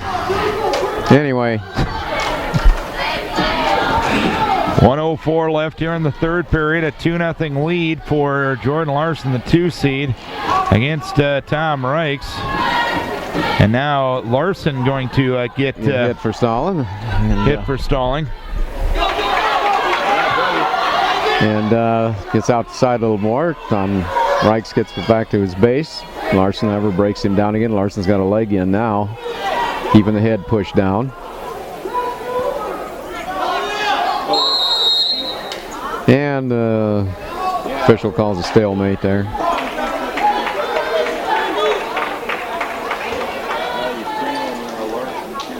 And Tom Reichs starts down. Larson covers. On the restart, Tom tries to get up. Larson just pulls the hips over. Got him pretty much extended on his belly. And Larson pulls an arm underneath now. Out to the side. He's not going to get another stalling call on him. And doesn't want to make the score 2-1. So he's working the arm. Now he sticks the leg in. Going to ride with the leg for a while. Tries to turn for a tilt. Got the hips turned over, but couldn't turn the shoulders. Still riding with the leg in. Turn it again. Good. Get the leg tight. Good job of turning the hips, but he just can't quite get the shoulders turned. Time's up. And Jordan Larson finishes first here. The 2-0 match. So Tom Reichs, Turkey Valley, finishes second. Jordan Larson, North Fayette Valley, finishes first. And Devon Stortz finishes third. Championship matches 138. All right, Larson gets the victory at 132, so we're here at 138. Another New Hampton kid out there with Ryan Gorman, the 2 seed, against Jared Kerr of North Fayette Valley, the number 1 seed. Osage and walk on the third place bout there, David. We got Brett Barker from Osage and Carter Furman from Waukon. New Hampton with 4 champions already. Noah Fye at 106, Connor Cleveland at 113, and Tyler Shattuck at 120, and Keaton Gertz at 126. And Furman from Waukon with a quick takedown there, first period. Furman again, really unseeded. So is Barker. A couple kids here, both of them going to exceed their seed, that's for sure. And Furman has a leg in now, trying to tilt Barker, but no luck. Barker comes back to his base. Furman still has legs in, both legs in fact. And sliding a little bit off to the side, but he's trying to stuff Barker's head under, and he's got the head stuffed, and the head stuffed far enough that he's picking up back points. Got at least a 2 count. And again, the trick is here for Furman. Yeah, I got the 2 count for a 4-0 lead, but trick is for Furman to keep his hips up, but they're dropping, and Barker's got an arm in, and Furman struggling a little bit here as the hips are just to get that arm on the other side of the leg, and Barker He's going to hang on to the leg, probably look for a stalemate here. Maybe he's going to... Oh, here we go. Comes out on top of Furman for a 2-point reversal. Makes it a score 4-2. 15 seconds left here in the title bout at 138. Jared Kerr of North Fayette Valley and Ryan Gorman of New Hampton. Again, a 1-2 matchup from the seeding perspective. That has been the case at 5 of the 6 weights to this point. 1-2 might have been 3-4, isn't over here? Yeah. These are two guys come right out of the middle. And like Osage going to defer. And walk-on's going to go neutral. And Kerr will start down to start the second period. It's a 0-0 title bout between Jared Kerr of North Fayette Valley and Ryan Gorman of New Hampton. And Carter Furman started neutral here, start the second period. He's ahead 4-2, gets the takedown. Now he's ahead 6-2. Good call for Carter Furman, but Brett Barker reverses him and makes it 6-4 now. And Carter Furman looks like he's working for a cradle. He's got it locked up here. Trying to put the head in the side. Trying to put the head in the side. But he's just, Carter Furman doing a good job of staying on his base. 6-4 the score down there. And so Barker got nothing out of the cradle. Now Furman just pulls an arm through and well, Barker's got a leg in now, and Carter trying to pull Furman into his lap. Kerr gets the escape over here, and he leads the title bout here at 38 by a 1-0 margin. Furman turns, and even though Osage had his legs locked up, Furman come through on top. And now he takes Barker to his back. Furman has the leg in, but oh, come on, you can't count there. Well, he got 2 out of it. But so we got an 8-4 match now. Carter Furman ahead of Brett Barker. You mentioned Carter Furman coming out of the middle of the bracket.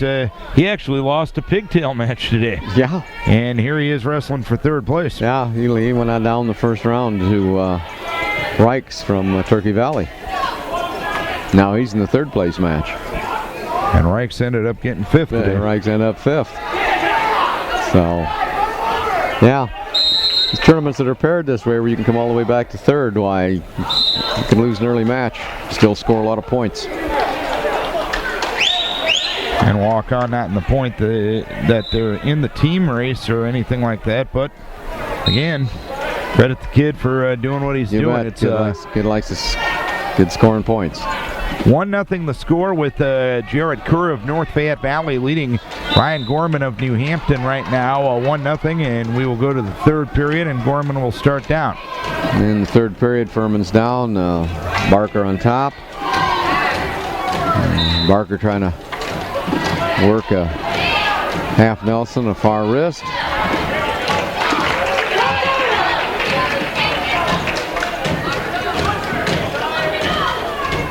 And Barker trying to work a cradle. Furman better get on the hands. He didn't. Barker's got the cradle locked up.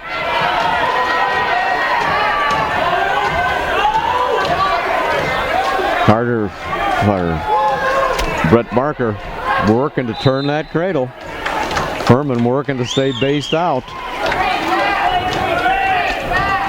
Carter Furman ahead 12-4, but got a cradle on him right now. 1-1 score now between Gorman and Kerr for the title bout here at 138. Barker taking the cradle over backwards. He's got 2 points. Close the gap a little bit. 12-6 now. Now Furman's got the cradle broken. Barker still on top. And for a crossface, got the leg, still riding with the legs in. And we get a stalemate out of it. And Osage coaches gonna let Furman up, go on her feet. 26 seconds left, 3rd period. That's about good advice. And Furman, though, drops right in on a single. Head inside single, arms are locked, but Barker trying to front. And Gorman over here has taken a 3-1 lead with 30 seconds left in the third period. Gorman trying to become the 5th champion already for New Hampton. And Barker came with a front quarter Nelson and come off of that to a takedown, so he's got it at 13-6. The score now looks like it's going to end up. Now got 1 point here.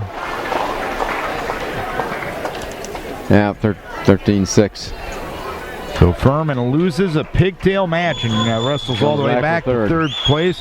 And Gorman for New Hampton is just going to finish off Kerr of North Fayette Valley. So Gorman, the 5th champion and 5 title bouts for the New Hampton Chickasaws.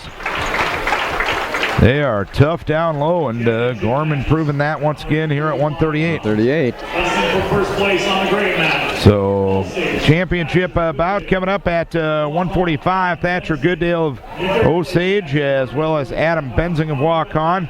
Third place match coming up right here. Austin Demuth of North Fayette Valley, and he will take on Luis Uribe of South Wind. Here we go. Yeah. Adam Benzing with white walk-on uniforms. And got a caution right off the bat. Not stepping on the line. And both of them face off. Thatcher Goodale and Adam Benzing. Uribe and Demuth here for third place at 145. Coming back to center of the mat. Benzing, Goodale, both seniors. Goodale working off his knees. In on a shot on Benzing. Gets a 2-point takedown. Goodale with the lead there. No score yet. 40 seconds into this one. Goodale came in low and Benzing didn't defend. And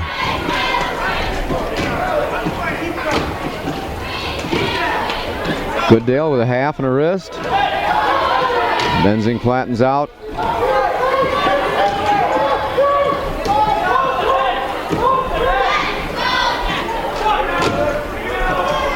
Goodale on top, riding high. No score as they go out of bounds here in the third place bout. Uribe and Demuth, South Wind and North Fayette Valley. And Goodale on top. Got a leg in now.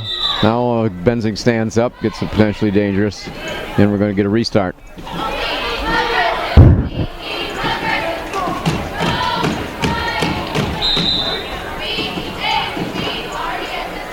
Official Pagel going to take that one. Reed had a false start here.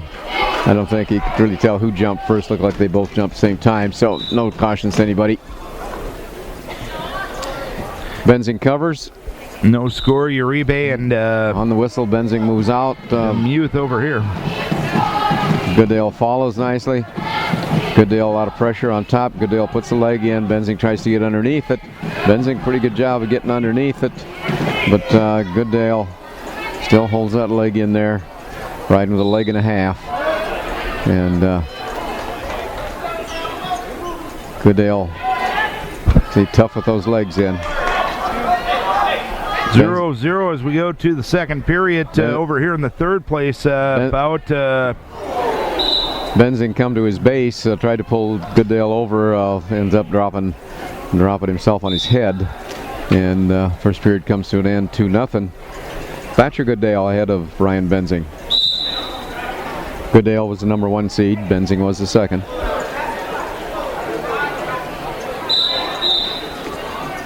Move on the whistle. Goodale starts to kind of tripod up. Benzing, he likes 6 legs in too. He's got his hips down a little bit here. Still got a leg in. Trying to work a half in, trying to crank Goodale over. Looks like he wanted to start a power half. Trying to force Goodale's head down. Benzing a little bit high. And Pagel calls it a stalemate. 1-0 here over here. Demuth leading Luis Uribe. Benzing covers on the whistle. Benzing puts the leg in right away. On the near side. Riding for leg in. Trying to working with a power half. And he's got Goodale pretty well stretched out. Goodale not doing a lot of moving on the bottom. Pagel taking a good look at that, but Benzing is putting a lot of leg pressure in. But boy, Goodale just laying there. I'm not sure. I shouldn't have maybe a stalling call. Goodale kind of reaching back. Goodale back to his base now. Benzing high, cranking on the head, but he doesn't have to turn the hips over. He's probably doesn't have enough hip pressure. More riding than hip pressure. And still 1-0 over here with Demuth leading Uribe. We're 2-0 Goodale ahead. 28 seconds left in the second period in the third place match here at 45. Benzing still with the leg in, but he's a little high. Goodale's got his behind up, and Pagel calls it a stalemate. So, not a lot of action over here in the third place match at 45. Goodale set, Benzing covers. Sure enough, the leg comes in. What do you know? And so we've gone through two periods here as Demuth leads Uribe by a 1-0 margin here in the third period, and Uribe Benzing working a power half here. We'll start down here in the third period. Trying to crank the head under. But Benzing, Goodale bellies out. And we're out of time. Still 2-0. And Benzing's going down. Uribe still in the down position. Demuth leading that one by a 1-0 margin. Benzing rode Goodale the entire second period with the legs in. And here is Uribe breaking free, and we're 1-1 with 1:29 left here in the third period. And Goodale's riding on top now, trying to tie the wrists up, tying the wrists up. Looking for a crossface. Now he's got the legs in. Working on an arm now. Looks like he'd like to try a guillotine. Benzing not going to let that arm go back there. Well, Benzing basically didn't turn. The arm slipped out. Benzing turns into him a little bit, but Goodale still has the leg in. Goodale's leg slipped out, but came back in again. Now Goodale's trying to crank that arm up for a guillotine. 1:07 left here in the third period. At the third place match, Demuth of North Fayette Valley and Uribe of South Wind still 1-1. Pagels now didn't let the arm go up that far, so we're going to get a restart here, and they called it potentially dangerous. Goodale covered. Benzing steps up to get out. Goodale sticks the leg in. Benzing's turning. Benzing's turning. He'd like to come up on top. Goodale steps over. He remains position. Look for a second there like Goodale could have put Benzing to his back, but Benzing recovered nicely. But it's still 2-0 Goodale, and Goodale is riding on top. It's been kind of a strange match. Both kids have, it's hard, generally you don't see a top man ride the bottom man out for an entire period like we saw Benzing ride out Goodale, and we're within 24 seconds of Goodale doing the same thing with Benzing, so the score will go down to the takedown first period. 13.8 seconds remaining. Clock stopped for a slight injury here between Demuth and Uribe. 1-1 here in the third place bout at 145 pounds.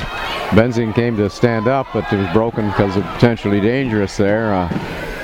Goodale had his arm up in a kind of an indefensible position, and so the official Pagel thankfully stopped it like he should have, and we're going to potentially dangerous again. Goodale still on top with 6 seconds left. Benzing sets. Goodale covers. We're into overtime over here. 1-1 between Demuth and Uribe. Benzing does a sit out. Blow goes through, and no points. Thatcher Goodale's going to win 2-0 over Ryan Benzing. And he becomes Osage's first champion. Still going on here at 45, 1-1. A couple of escapes. The only scoring thus far between Demuth and Uribe.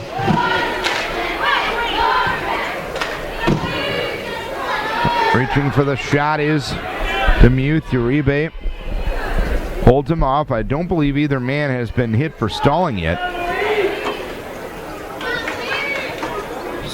Southwind and North Fayette Valley here at 1:45. 6 seconds left, and looks like we're going to be going to the rodeo. Demuth made a little duck move there out of bounds. Come back to the middle of the mat for the 5th period. And taking down is Demuth. 30 seconds going to go up on the board. Eventually, there we go.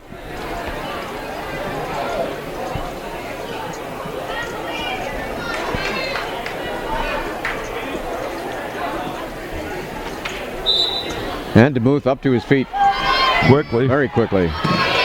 Uribe with one lift, and they go out of bounds.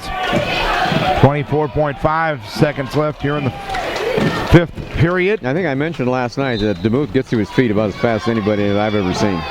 Demuth getting to his feet. Uribe holding him back.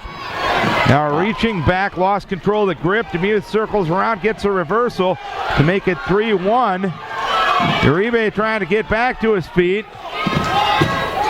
6 seconds left here in the period. Uribe trying to get to his feet, trying to reach back for the head and throw him in. Demuth locked up around the waist, and no way Uribe could get out of there. So we've got Demuth leading 3-1. And Uribe goes down. Uribe down. Demuth covers. And it's a 3-1 lead for Demuth as we go to. And Uribe went to his stomach. We got a head lever on now by Demuth. Grinding pretty hard there. That's the difference there. Uribe just couldn't get to his feet as quick as Demuth can.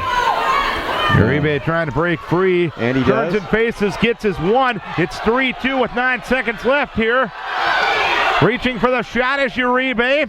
Staying in good position is Demuth. Uribe out of a ear-to-ear tie, reaches for the shot. Can't get it done. 3-2.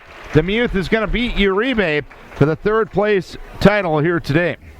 Championship matches at 152 pounds. So we've had 3 overtimes in the last 3 weight classes.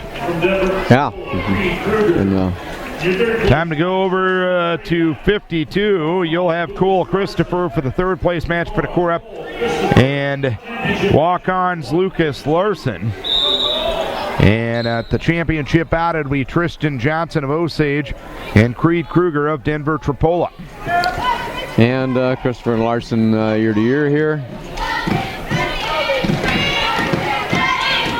Forehead-to-forehead tie at the start between Johnson and Kruger, Osage and Denver Tripola. Denver Tripola with their first finalists here at 52.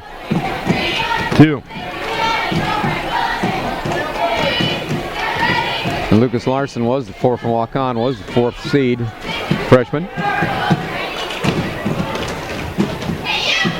Tied up ear to ear, pretty tight here on the edge of the mat.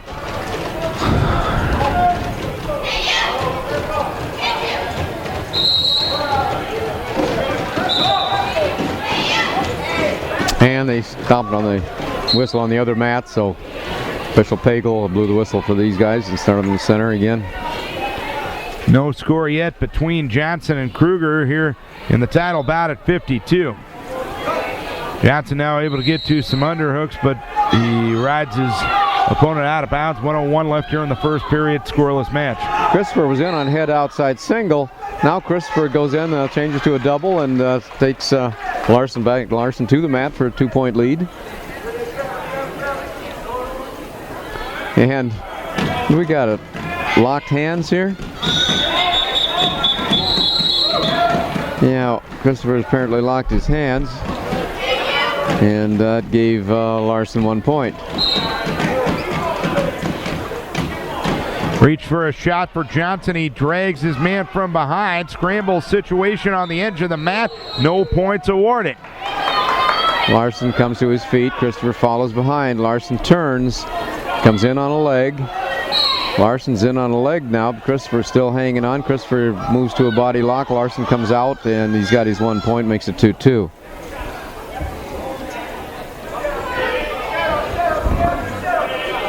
It's all new match now, 2-2.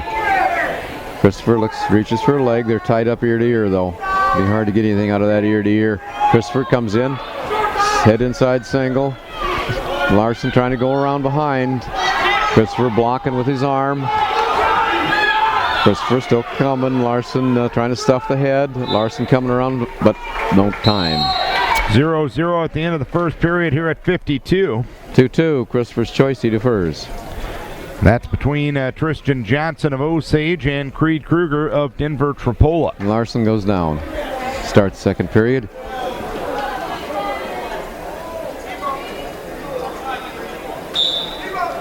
Larson quick to stand up. Comes up with hand control. Christopher, nice job bringing him back to the mat. Christopher on top. And 2 back points awarded here out of the top position for Kruger. Now he'll let Johnson go. Kruger with a 2-1 advantage with a minute 35 left here in the second period. And we got one more penalty point for Lucas Larson. Apparently we got a full Nelson in there or something, and that must have got the hand on the backside of the head. Both hands on the backside of the head. A little too doesn't take long. You just got to touch them back there, as long as they're there at the same time. 2-1 lead for Kruger here over Johnson on a neutral restart at 1:22 left here in the period. Now we got a technical violation on Larson. He grabbed Christopher's knee pad, so evened it out a little bit. Still 4-3 Larson over Christopher. Trying for the throw here is Johnson. He's into the underhooks. But Kruger able to get the hips back, and the underhooks are given up with 55 seconds left here in the second period. Looks like Larson tried a throw there, but Christopher hooked up double overhooks, and Larson, he couldn't get out of bounds quick enough. That really probably should have been a point. He backed straight out. And takedown for Johnson on the edge of the mat. 3-2 the score now. Johnson with the lead. 45 seconds left here in the period. Christopher's kind of in a takedown, but he's extended. Larson's trying to go along behind, but Christopher's blocking with an arm and trying to turn. Now Christopher went to a hip, and that'll be hard to block now. And Larson steps over and gets the 2 points. Johnson on top, working out to the side, has a leg trap beneath the body, now working through the crotch, looking perhaps for a cradle there. With that 2-point takedown, makes it 6-3. Lucas Larson over Cole Christopher. 8 seconds left, second period. Christopher reaches back, grabs a head. Usually isn't much there. Wasn't that time either. 5.5 seconds left here in the second period. Still a 3-2 lead for Johnson. Larson trying to work ahead in the side cradle. They go out of bounds. Time's up. 1 second left, I guess.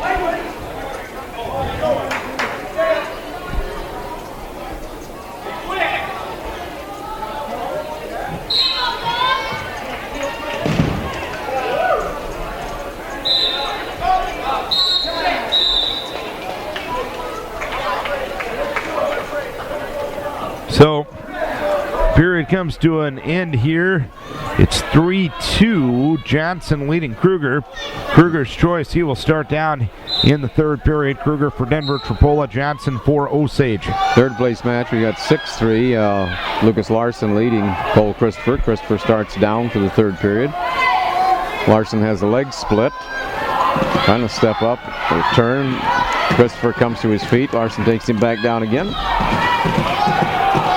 Larson riding a little high, good pressure on. He's got the cross arm ride underneath, at the wrist, and now he's looking through the crotch, looking for a ball and chain. No change on a scramble situation on the side of that. 1:31 left here in the second period, or the third period. Johnson of Osage leading Kruger of Denver Tripola by a 3-2 margin. Caution on Kruger. Larson riding with a half. That's all he has is a half, in fact. And Christopher gets to his feet. Christopher to his feet. Looks like he throws a headlock there. nothing happens except Christopher ends up on top for 2-point reversal. So it's 6-5 right now. And here's Johnson with a big throw. He's got Kruger on his back. 1:18 left here in the period. Christopher loses control, and Larson comes back up on top. They're out of bounds. Christian Johnson, the top seed, has Kruger on his back right now. 1:05 left here in the period, and there's the fall. Johnson, the top seed for Osage, wins the title here at 152 with a fall in 4:55, and Osage gets their second champion of the day. Now with 36 seconds left, Lucas Larson walk on ahead of Cole Christopher 8-5. And Larson, a freshman, we'll see a lot of him in the years coming up. And got Christopher's leg split now. Trying to step over. Potentially dangerous there. Pressure on the neck. And Pagel calls it back to center of the mat. 22 seconds left. And Coach Friedoff out there telling Christopher he wants him up. And he wants him up now. Christopher gets set. Larson covers. Christopher makes a stab at coming up. Got a leg out in front of him. He kind of stops there. Larson follows. Larson riding with a tight waist. Larson again, tight waist. Pulls the hips over. Riding the arms. And it looks like it's going to end up 8-5. Lucas Larson over Cole Christopher. But Cole, a couple of spots above his seed. Oh, yeah, he wasn't seeded at all, and he ends up fourth. First place on the gray mat. Larson ends up one spot ahead of his seed. He finishes third, seeded fourth. So we got the championships coming up here at 160 pounds. Zach Bruns of North Fayette Valley and Alec Felstuhl for Decorah. And Alec was majored last night by Bruns. Bruns, pretty tough kid. And here at the third place match here today, it'll be Cole Denner of New Hampton and Justin Woods of Osage. And we'll see what Alec can do if he can turn around a little bit. Bruns shot. Alec steps back, avoids it. Alec staying pretty low, so is Bruns. Working head to head here. Alec got collar tie. Work back to the center.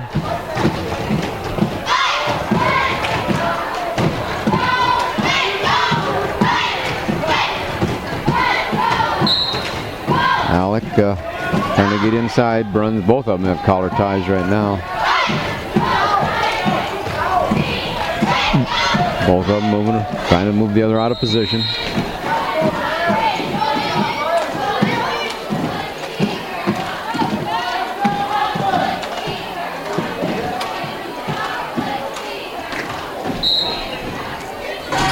Both wrestlers down on their knees, collar tie.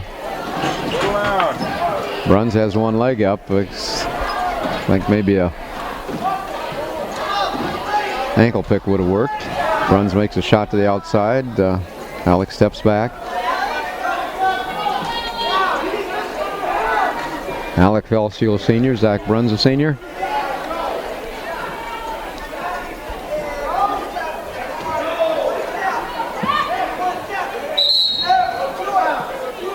Alec working the head pretty good. Made a shot for the leg. Bruns circled away. Still collar ties. Bruns in deep. Bruns in pretty deep on a head outside single. High crotch. Changes to a double. Cuts across. Got the 2 points. 2-point takedown. Zach Bruns. Nice duck under and to the double and duck under to the single and then change to a double and drove across. Just as time expired, so bad time for Alec Felstuhl to lose the 2 points. And Zach Bruns takes down, starts second period. Alec Felstuhl covers now. On the whistle, Bruns starts to come up. Alex stops it. Bruns rolls through. Nice forward roll for the 1-point escape, leading 3-1 now.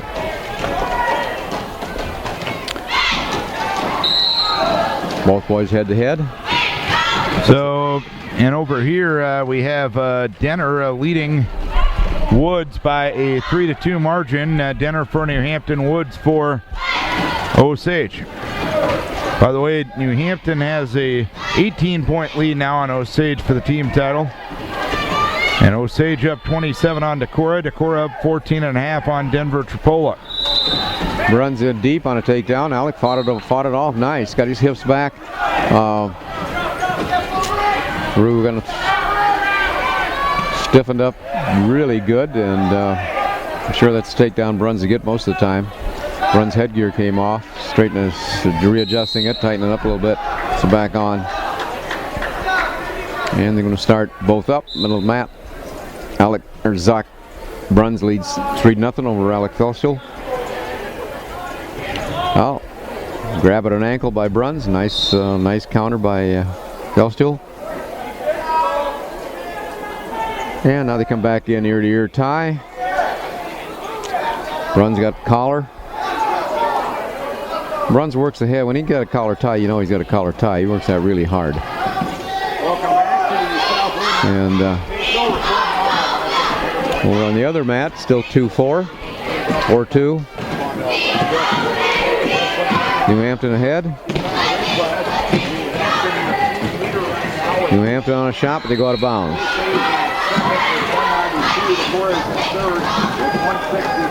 Runs, kind of makes a little shot there, but Alec gets his leg back nicely. Still 3-0, 24 seconds left. Tied up. Bruns went for a high crotch there. Alec reacted nicely, blocked it. Still in the center of the mat. 9 seconds left. Long shot by Alec. Long shot. But Bruns stops it with a front headlock. That looks like where the second period's going to end. 3-0. Zach Bruns. Alec Felschel's going to take down. Start the third period. And right now it looks like New Hampton's ahead 6-2 over Osage. And Alec is up and out, makes it 3-1. So we got a one takedown match here. Zach Bruns, Alec Felschel, Decorah.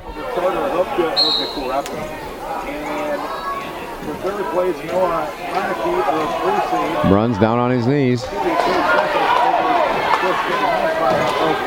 Bruns made kind of a little shot, a half shot on the recovery while Alec went in for a double, but Bruns stopped it with a front headlock again.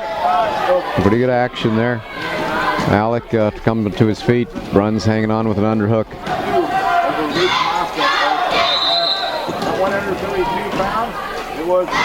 Stalemate.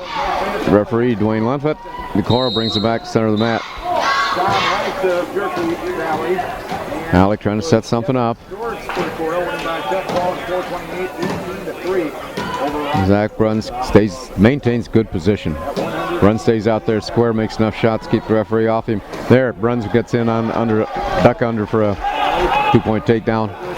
A little bit of a flurry of activity there. Bruns took advantage of it. Leads now 5-2. Alec just quickly escaped. Both of them on their feet now. 5-2 score, 40 seconds left. Come back to the middle of the mat. On the other mat here, we've got 6-4. New Hampton ahead of Osage. Alec in on a fine takedown, but basically Bruns just jumped out of it and pulled his leg free and fought it off. Still 5-2 on their feet, neutral. 25 seconds left.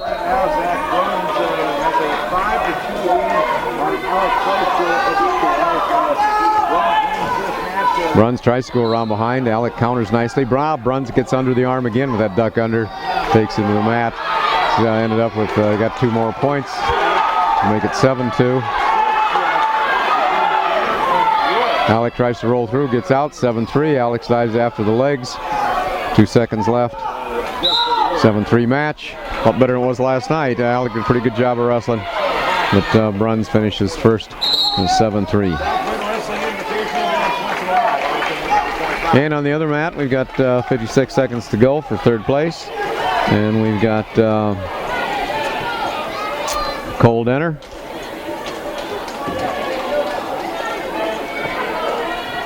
Against Justin Woods from Osage. Denner comes up from underneath, scores point, and 7-6 right now. 44 seconds left. 7-6. Cole Denner ahead of Justin Woods. Osage. Woods on the shot, and he's in on a leg. Denner fights the leg off. They're out of bounds.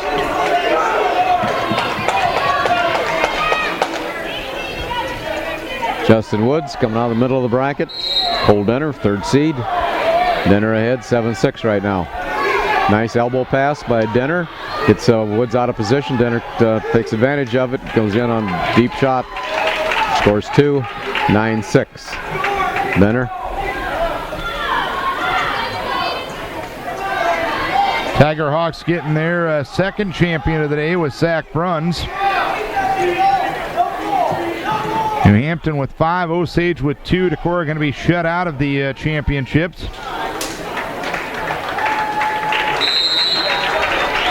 End of the match, 9-6. Cole Denner over Justin Woods from Osage. And New Hampton gets the third place here. Good match there as New Hampton has 210 points going into that one, so add some more there. Osage with 192, Decorah 165, and that was going into 160.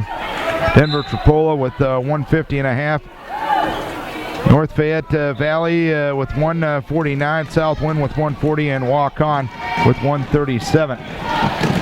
And for third here at 170 pounds, we got Luke Dixon against Joe Frieden from Waukon. Both young men come out of the middle of the bracket. Neither seated and going for third. Oh, Frieden down on a leg, picks it up. No points yet though. Luke coming up over behind the Luke holding behind the arm. Frieden's got to pull his head out before he can score his 2. Luke hanging on behind the arm. Keep hanging on. It's be a stalemate pretty quick if you keep hanging there, although all Frieden's got to do is pull his head out to score, but not getting his head out, so hey. Official Lundvet says, go back up. On the first place match, Denver Tripola. Over here against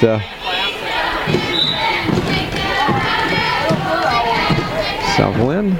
Ryan Hageman up by a 2-1 margin, and Luke Dixon and Frieden on the third place match right now. No score with 1 minute left here in the period. Pretty good scramble. Luke's done a pretty good job of keeping in position so far.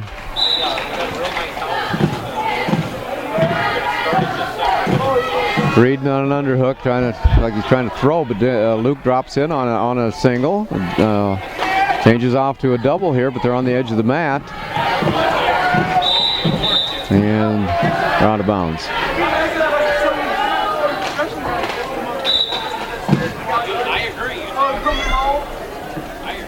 So blood time here for Ryan Hageman.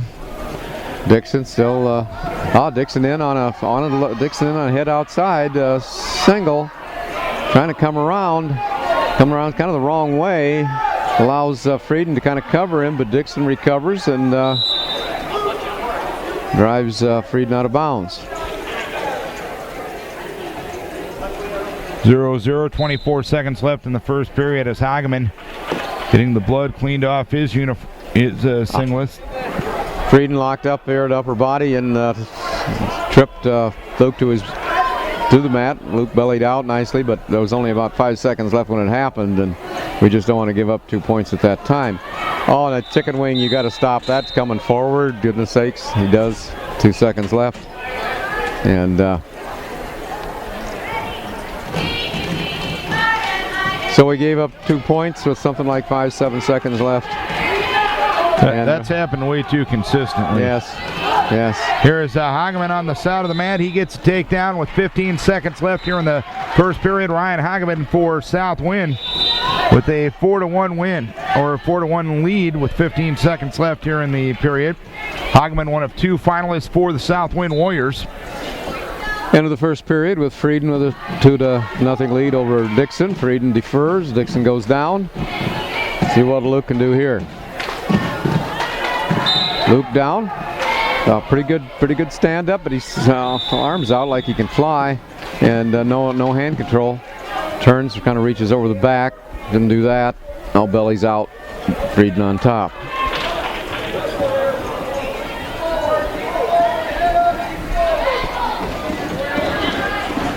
Over on the edge of the mat. Now they're both out. Coming back to the center.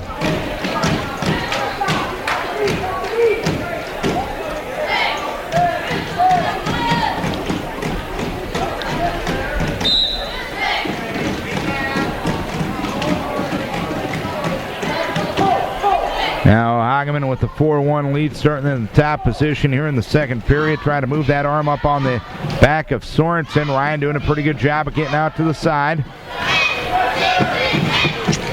Joe Frieden up 2-0. Second period, still on top of Luke Dixon. Luke's got to get out here and score here. And Ryan now does get the arm up on the back. 1:15 left here in the period. Frieden with a spiral ride. Trying to run it in that situation. Now Frieden comes back, tries to dump Luke back, and he's got a ball and chain. Looking for a ball and chain tilt, but Luke bellies out nicely.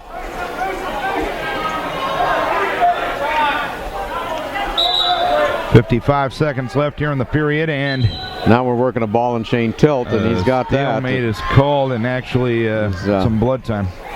He's going to get three and stack Luke up, but Luke's going to kind of try to come out the back door, but Frieden still has the leg, and Dixon's going to come up on top. We're going to get three back. No, two back. It's hard to believe. Two back and two reversal. So score 4-2.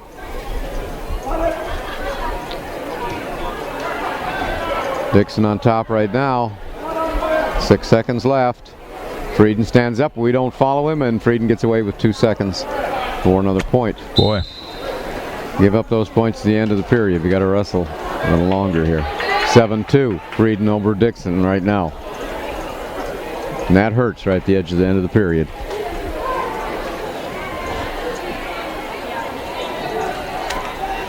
And it's Frieden's choice. Still some blood time over here at 71 with 52 seconds left in the second period. Ryan Hageman for South Wind with 4-1 lead. Frieden's going down. Luke sets. Frieden turns in. 2 points. Leg was almost a switch, but he didn't have to catch the leg. Now he puts Luke on his back. Luke's trying to bridge out. Frieden didn't put the half in. He's trying to turn the head. Now Frieden turns away, and Luke turns away, and Frieden puts the reverse half in, but doesn't keep it, but gets the fall anyway. So Frieden with the fall and 4:30 on Dixon to get third place here as they continue the blood cleanup on both men. Both men have been bleeding. Hageman as well as Brock Sorensen.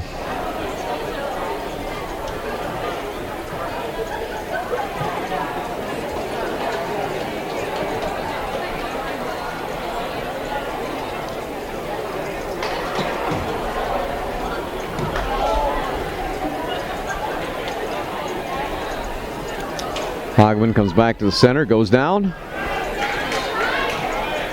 Hageman covers. Hageman covers. Sorensen goes down. Similar colored uniforms, both gray. Both gray. In the finals, as Hageman working off to the side. 35 seconds left here in the second period. Hageman doing a good job of keeping Sorensen broken down real flat. Hageman parallel now, reaching for a wrist.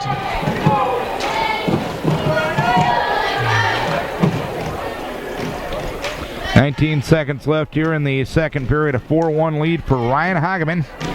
the first finalist of the day for the South Wayne Warriors, and we'll try to end his Warrior Invitational career with a victory here. 170 is the weight class, and 4 seconds left in the second period. Hageman goes to an ankle.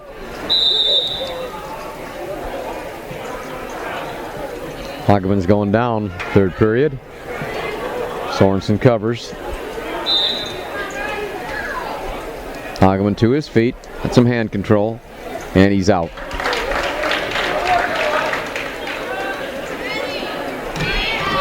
Hageman up by a 5-1 margin, 1:45 left here in the third period. Warriors will have a wrestler at 182 as well with Landers Koboshik, the 3 seed, who will be wrestling Nick Ballmer of North Fayette Valley. Chickasaws with 5 champs today, Osage, North Fayette Valley with 2 each. Decorah will not have a champ, but 4 runners-up for the Vikings today. Philip Eady at 106, Joe Kanoki at 113, Carter Hupka at 120, and Alec Felstrel at 160, and Ryan Hageman with another takedown to make it 7-1. Nice single leg, Hageman. Looks like we got more blood. Yep. I'm back for a plug here.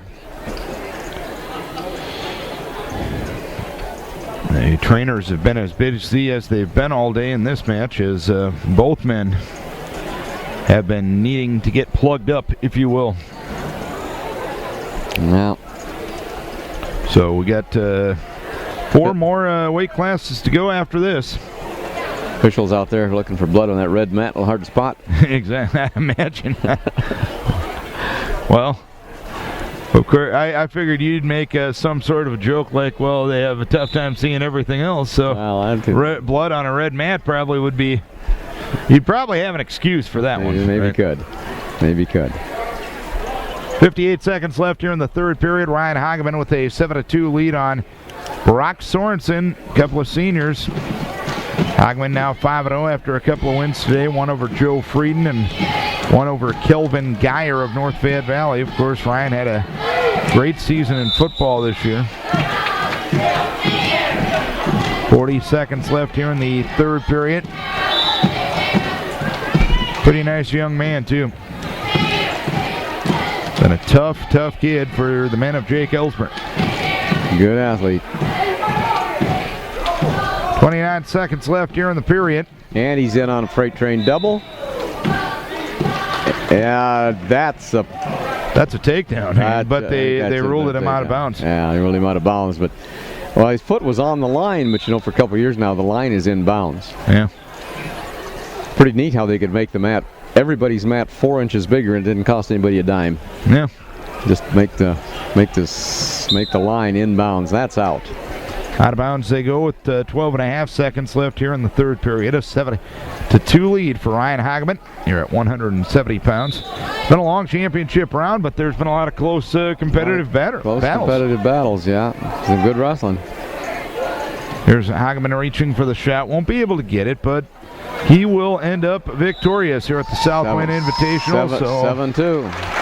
Ryan Hageman gives the home team a victory here at 170 pounds. Hageman with a 7-2 win over Brock Sorensen of Denver Tripola. So third place match coming up here. Marcus Paulus of Osage on my mat against Dylan Meester of Denver Tripola. And at 182, the Warriors have their second representative in a row, Landers Koboshik. He's taking on the top seed, Nick Baumler of North Fayette Valley. And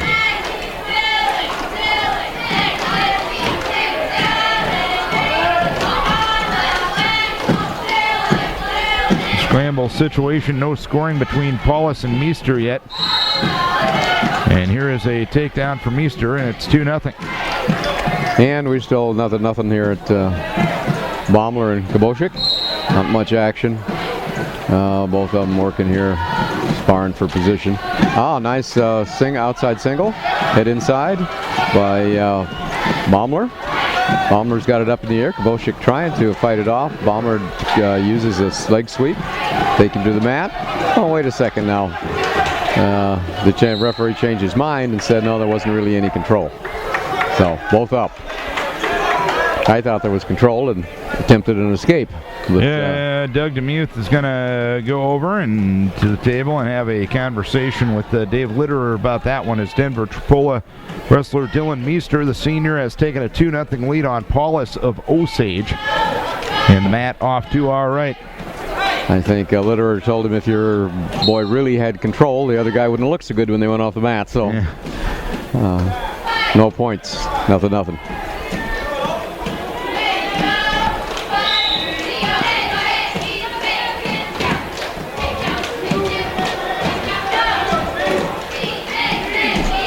30 seconds left here in the first period at 182 now. Meester and Paulus. Meester of Denver Trapola with the lead of 2-0. And there was a situation where it was addressed in the rules meeting. Baumler walked straight backwards out of bounds. Wasn't really under any pressure. That really should have been called stalling. But it hasn't been over the years. Now Baumler's in on a leg, but Hageman's got a whizzer in. But Kubosiek's on his hip, so. An inactivity warning on Paulus over here on the red mat. So a 2-0 lead for Meester as we head to period number 2. So Nick Baumler with a takedown over Landers Kubosiek. The edge of the mat. Now Baumler's got a leg in. He's trying to work a half through, but he gets too high, and Landers Kubosiek is now in on a leg. 2 back points though, and Landers Kubosiek gets an escape. So it should make it 4-1.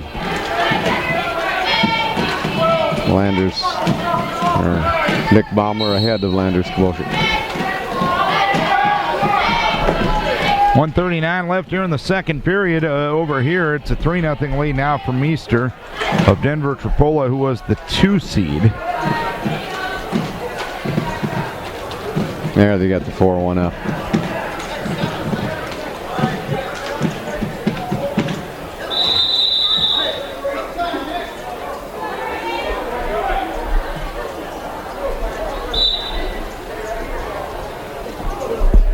Got the clock a little screwed up. We got 7 minutes on it now. I think it'll be a long period. Well, got to test your endurance somehow, right, David? I guess now they got 70 seconds. 70 seconds on it.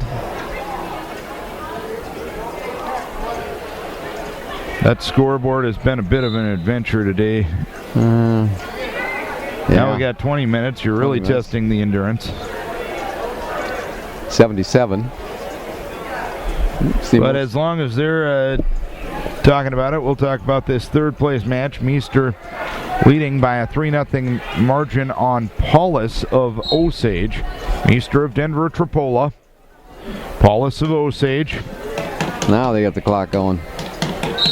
And end of the first period, 4-1 score. Nick Baumler over Landers Kubosiek. Kubosiek's choice.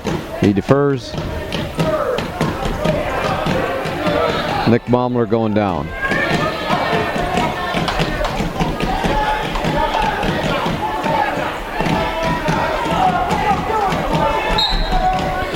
"15 seconds left here in the second period at 182 here. Baumler comes up in a tripod, comes to his feet, moves to the edge of the mat, hits the standing switch, comes out, looks like gets an escape. Yep.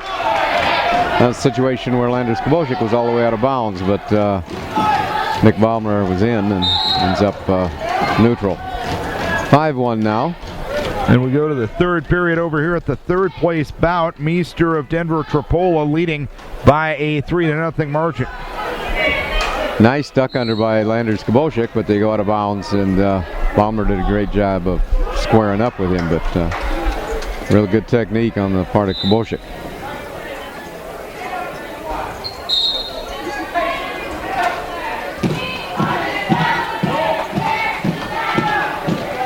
Neutral on the mat now. 5-1, minute 26 left the second period. Nick Baumler over Landers Kubosiek 5-1. 182-pound championship match.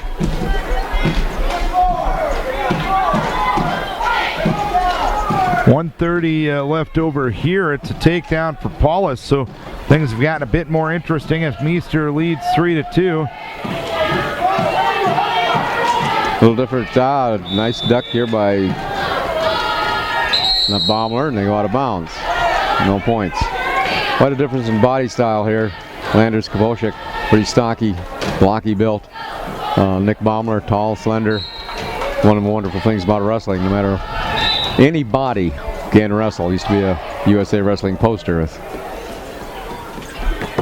that. Here's an escape for Meester, and it's a 4-2 lead for Meester now with 1:07 left here in the third period. That's for third place here at 182. Out of bounds. Nick Baumler working an underhook to a single leg, but out of bounds. Back to the center. Third period, 55 seconds left. Meester of Denver Trappola leading. They're at 182 pounds.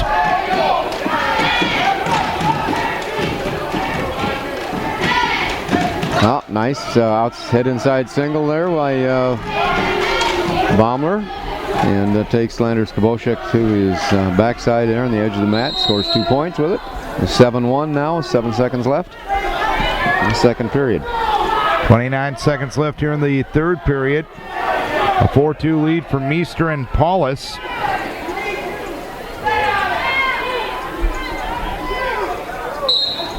Baumler covers. 5 seconds left. Landers Kubosic comes to his feet, tries to run out of it, but Nick Baumler brings it back down to the mat, and time expires. The second period. Start the third.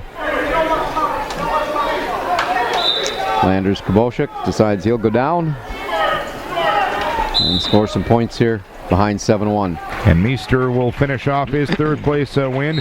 Meester for Denver Trappola with a 4-2 win over Paulus of Osage.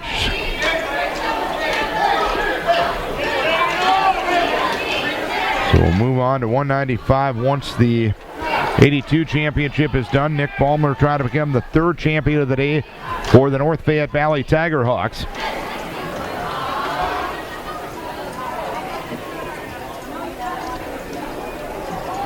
It'll be Sheedenhelm of Denver Trappola and Lukes of New Hampton at 195 here momentarily. Landers Kubosic starts on the bottom, comes up, scores a point, makes it 7-2. Baumler working an underhook.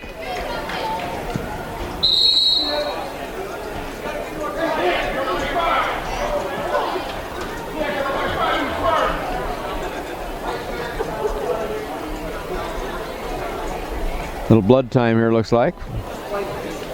Landers.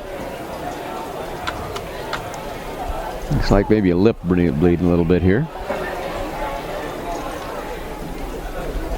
134 left here in the third period at 182 with Baumler leading by a 7-2 margin. Again, trying to become the third champion of the day for the North Fayette Valley Tiger Hawks. And again, interesting singlet that the Valley has. Yeah. At the North Fayette Valley. I don't know. Remember in the good old days where there was one singlet? Yeah, kind of, yeah. You were red or blue or green or something like that. This is blue and all kinds of colors. I think it's totally out of control right now. Yeah, I don't know. This looks like this guy. Would you describe it as paisley, perhaps? Yeah. It's like something my wife would make a dress out of. Well, Jill can make a lot of things, but she sure can. She had enough material of this color. I don't know what she could make. Exactly. It's really different. It's really different. I suppose I've got all the North Fayette Valley people mad at me now, but it's really different. But the wrestlers can wrestle. Yeah, no doubt about it. And you got to remember, they don't have Dalton Lape in the lineup right now. They don't have, or they don't have Tyler Johansson. They don't have the younger Lape kid in the lineup right now. They're going to get better as time goes by. They'll be better by the time we see them in sectionals. And North Fayette Valley going to be hosting sectionals this year. Baumler in on a double. Landon tries to throw him over. Actually breaks the hold and ends up with no points scored on the edge of the mat. 45 seconds left here in the third period. Baumler leading by a 7-2 margin. Landed pretty good. Nick Baumler, pretty good shot there. Didn't finish. Yeah, going as far into the through the football playoffs as they have. Yeah. You know that their team isn't really set in their right yet. And they've got a ways to go, and they're looking pretty good right now. Now get a stall against Nick Baumler on the edge of the mat. 7-2 the lead. 23 seconds left here in the third period. It's been a long match. Has been. I think that's why he got the stalling call. I'm trying to speed it up a little bit, I guess. Exactly. There. Nick Baumler, a little slide by there, in on a leg, not changed to a double. Almost took Landers Kowalczyk to his back, but he bailed time. Another 2 points to make it 9-2 right now for Nick Baumler. 3 seconds left. Yeah, Baumler is tired. But again, he hasn't been in the wrestling room very long either. And Nick Baumler sticks the leg in, brings Landers Kowalczyk to his back, but time's up. It's going to end up 9-2. So Nick Baumler becomes the third champ of the day for the North Fayette Valley Tiger Hawks. Baumler with a 9-2 win over Landers Kowalczyk of South Wind. So 195 coming up. Championship on the red mat. Isaac Schiedenhelm of Denver Tripola, Alex Lukes of New Hampton. Third place match on the gray mat, your mat, Dave, Jordan Romas of South Wind. And Joe Malachek of Osage. Quick takedown for Schiedenhelm, and he's up 2-0 as they go out of bounds with 12 seconds Jordan left. Romas goes right after it and puts Malachek on his back. Romas shoulder out there, gets the fall, and gets the third place. Kid who just started wrestling this year. Obviously, he has some. He's an excellent athlete. Strength and everything like that. He's an excellent athlete. Goes right out, gets the takedown, looks for the fall, and does it. He put some athleticism and some. Schiedenhelm has Lukes on his back here too, and some a little bit of ability out there. Oh yeah. Well, you just got to give the Southwind coaches being such good teachers credit, And there Schiedenhelm gets the fall. In 49 seconds, so 95 didn't last too long. Romas got a fall in 21 seconds. Schiedenhelm of Denver Tripola, a fall in 49 seconds. That makes the tournament move along when they both get falls. Yeah. One fall doesn't help much. So let's move up to 220 championship match. Kenny Orr of Elkader Central and Caleb Ring of Osage on your end there, David. Yeah, and, Carter Zidlicki of Decorah and Noah Hopp of New Hampton. This is one Decorah felt they probably could have gotten last night. Yeah. And here, less than 24 hours later, you got an opportunity. Right again. Caleb Ring, sophomore from Osage, against Kenny Orr, Elkader. I've had Orr several times during the tournament, and big boy looked pretty good, but Ring slipped behind him for a 2-point takedown.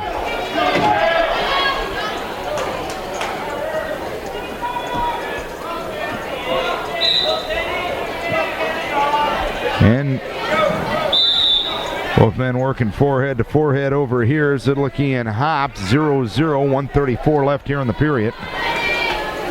On this third place match, Caleb Ring actually was the first place match. Caleb Ring, top seed, against Kenny Orr. And Kenny Orr, has been a big bruiser the whole tournament. Wrestled tough, but Ring on top now. A lot of pressure. Zidlicki and Hopp go out of bounds with 1:08 left here in the first period. Ring, nice job reaching through the crotch and bringing Orr to his stomach. Ring. There's Hop rolling through, and now Zidlicki with the headlock. He's got Hop on his back.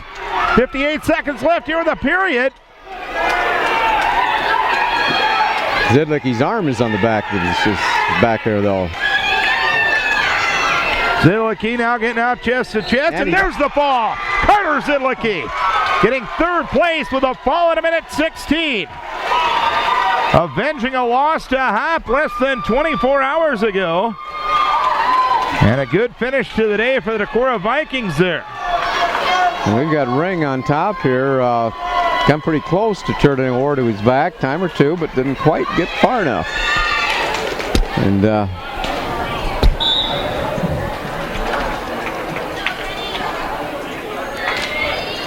it's going to be Orr's choice. He defers. Ring's going neutral. They're not putting him under the big guy. So one more weight class to go after this one is completed. Carter Zidlicki finishing the day with a third place finish for Decorah. Ring worked the front headlock or overhook. Ring's working an overhook, hit a trip, took Orr right straight to his back. Nice trip there by Ring. Orr almost rolled him through. Now Ring reverses a half and stays on top. And a lot of pressure, good chest, and he's got the fall. Caleb Ring, sophomore from Osage, pins Kenny Orr from Elkader Central. 2:29 the top of the fall, and we're the heavyweights of the day. Ring, a pretty impressive heavyweight there. He really knows where he's at on the mat. And he's an even better 220 pounder. 220 pounder, I'm sorry, yeah, 220 pounder. He knows where he's big enough to be heavyweight. Oh, yeah. And he really knows where he's at. Good job. And okay, championship matches. Brady Husenkite of Denver Trapola and Sawyer Holschinger of St. Ansgar. And then on your end, it's Ori Leggett, Osage, and Ethan Kipp. South Wind. So heading into this championship bout right now, New Hampton will win the team title. They have 212 points. Osage with 198, Decorah with 169, Denver Trapola with 158.5, North Fayette Valley with 157, but they don't have a wrestler out there. South Wind with 148, so the team standings are basically decided. Just the specific number of points are going to be perhaps different. In fact, they will be different for at least a couple of schools. Yeah. Ori Leggett out here, if I remember right, he's been come from behind several times to pull a rabbit out of a hat, and worked the headlock well for a couple of falls. Yep.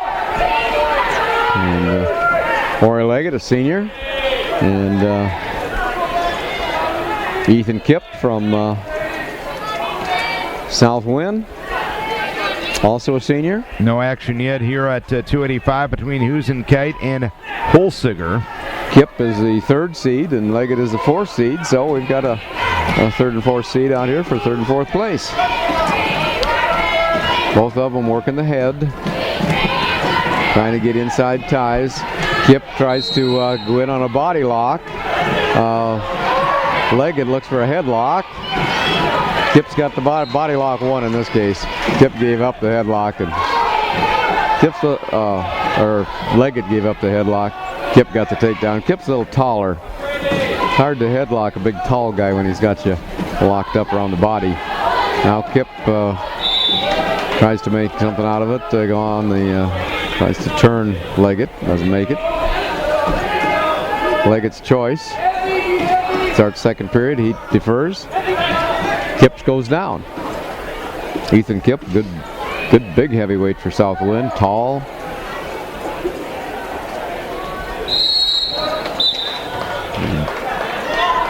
So first period done over here between Husenkite of Denver Trapola and Holsinger of St. Ansgar. It's a 0-0 as we go to the second period here.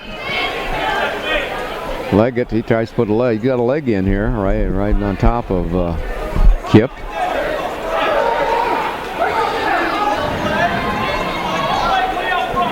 Two 2-0 right now. Kip, South Win ahead. Ori Leggett. Kip to his feet, hand control.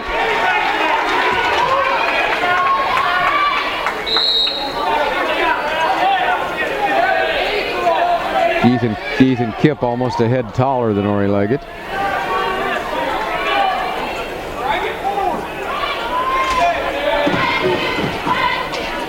Both of them fighting for head position.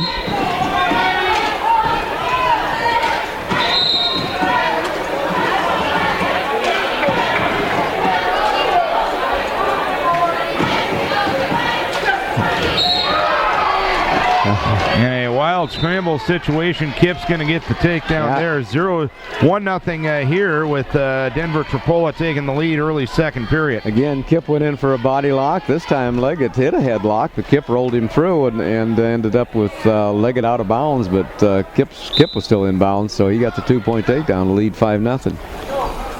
1-0 Huizenkeit for Denver Trappola.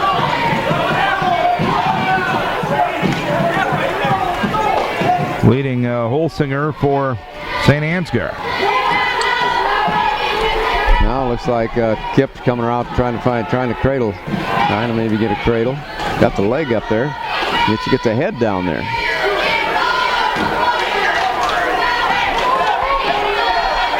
Doesn't have him locked. He's trying to lift the leg.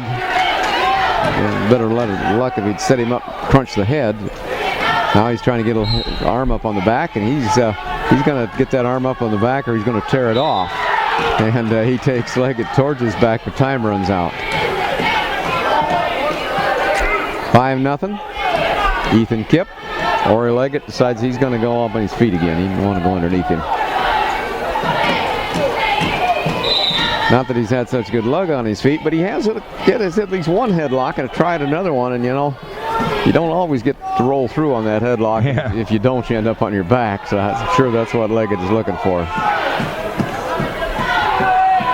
A stall warning here on Huizenkeit.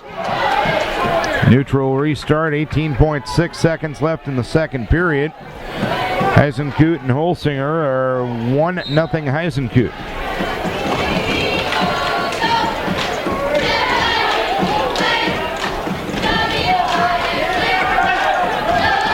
And over on the third place match, they're still pushing each other's heads around. Holsinger with a big throw. And they both go out of bounds at the end of the second period. Wild sequence, but no points awarded. And they were in that body lock with Kip, but Ori Leggett makes that headlock work, and he's got Kip down for 2. And 2 back, and we've got blood. So third period we go. Actually, that wasn't 2 back, but Kip was on his way, and that's the way what the rule says. If you're on your way towards back points and you yell out because you think you're hurt or something like that, or you have blood, then the aggressor will get the 2 back. So good call on Pagel's part. Over here at the title bout, Huizenkeit putting the leg in, leading 1-0 on Holsinger. Trying to work something on the opposite side. That was a little cross face going on.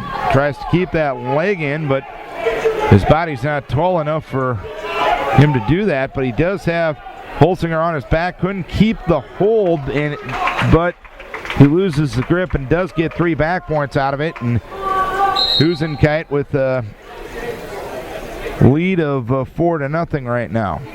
Yeah, we've got 6-2 on the board here, but I'm sure it should be 6-4 here.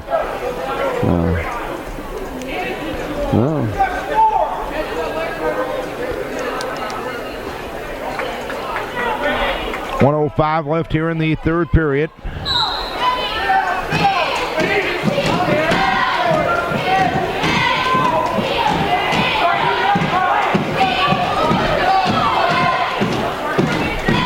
There's an escape for Holsinger. That makes it 4-1. 48 seconds left here in the period. Now Pagel's got to tell him again. Goodness sakes, you guys that were there on the daydreaming. But 6-4 right now. Kip down. Kip comes up. Leggett locks up behind. Kip controls the hands and gets away for it. One makes it 7-4 now. Haven't seen that call in a long time where a guy gets a 2-point near fall when he doesn't even have the guy over on his back, but he was on his way when he blew the whistle for blood. Stall warning on Husenkite to make it 4-2. That Leggett, he's just looking for that leg. As Kip, I'd stay at arm's length. And Husenkite for Denver Tripola is going to win 4-2 and be the champion here at 285. He was the number 1 seed. Leggett looking like he's got the head locked up around the head again, but Kip just ducked out of it. Kip isn't going to fall for that headlock again, I don't think, anyway. So Denver Tripola will get the champion, and they will finish 4th here on the day. And Ethan Kip South Wind finishes 7-4 victor over Ori Leggett of Osage. So that'll make the final team standings this. New Hampton ends up with 212 points. They had 5 champions today. Osage was second with 198. They had 2 champions. Decorah third with 169. They had 0 champions but 4 runners-up. Philip Eady at 106. Joe Kanoki at 113. Carter Hupke at 120. And Alec Felstrel at 160. Denver Tripola was 4th, 162.5. They had 2 champions today. North Fayette Valley 5th. They had 3 champions today with 157. South Wind finishes in 6th with 150 points. Walk-on 7th with 141. Turkey Valley finishes 8th with 47.5. St. Ansgar 9th with 43. And Elkader finishes in 10th spot with 31 points. Your final thoughts on the day, David? Well, not too bad a day, kind of about what I expected. We have trouble getting champs when you go head-to-head with New Hampton. Devin Stortz was the only top seed, and I'm sure nobody's any more disappointed than he is about his 3rd place finish, but got just a little careless in a semifinal match and got put to his back, and that can happen in an instant. You have to be aware of where you are all the time, and he just kind of got his arms out and let the other kid get underneath it. The other kid wasn't a bad wrestler, but I think if we wrestled again, I think it'd come out Stortz on top. All right, well, and you might get an opportunity, Decorah Duels and the Flanagan. Yep. So we got a couple more chances. So nice job, Dave, over the last couple of days. This is our last wrestling coverage before Christmas, so Merry Christmas to everybody out there and among our wrestling fan base, and we hope you enjoyed the last couple of days of our online coverage of the South Wind Wrestling Invitational. We'll have a final wrap-up on FM 100.5 at 7 o'clock tonight. Well, thank you very much for the opportunity there, and enjoyed every minute of it. Dave Amdahl, Darren Swenson saying so long from the South Wind Wrestling Invitational.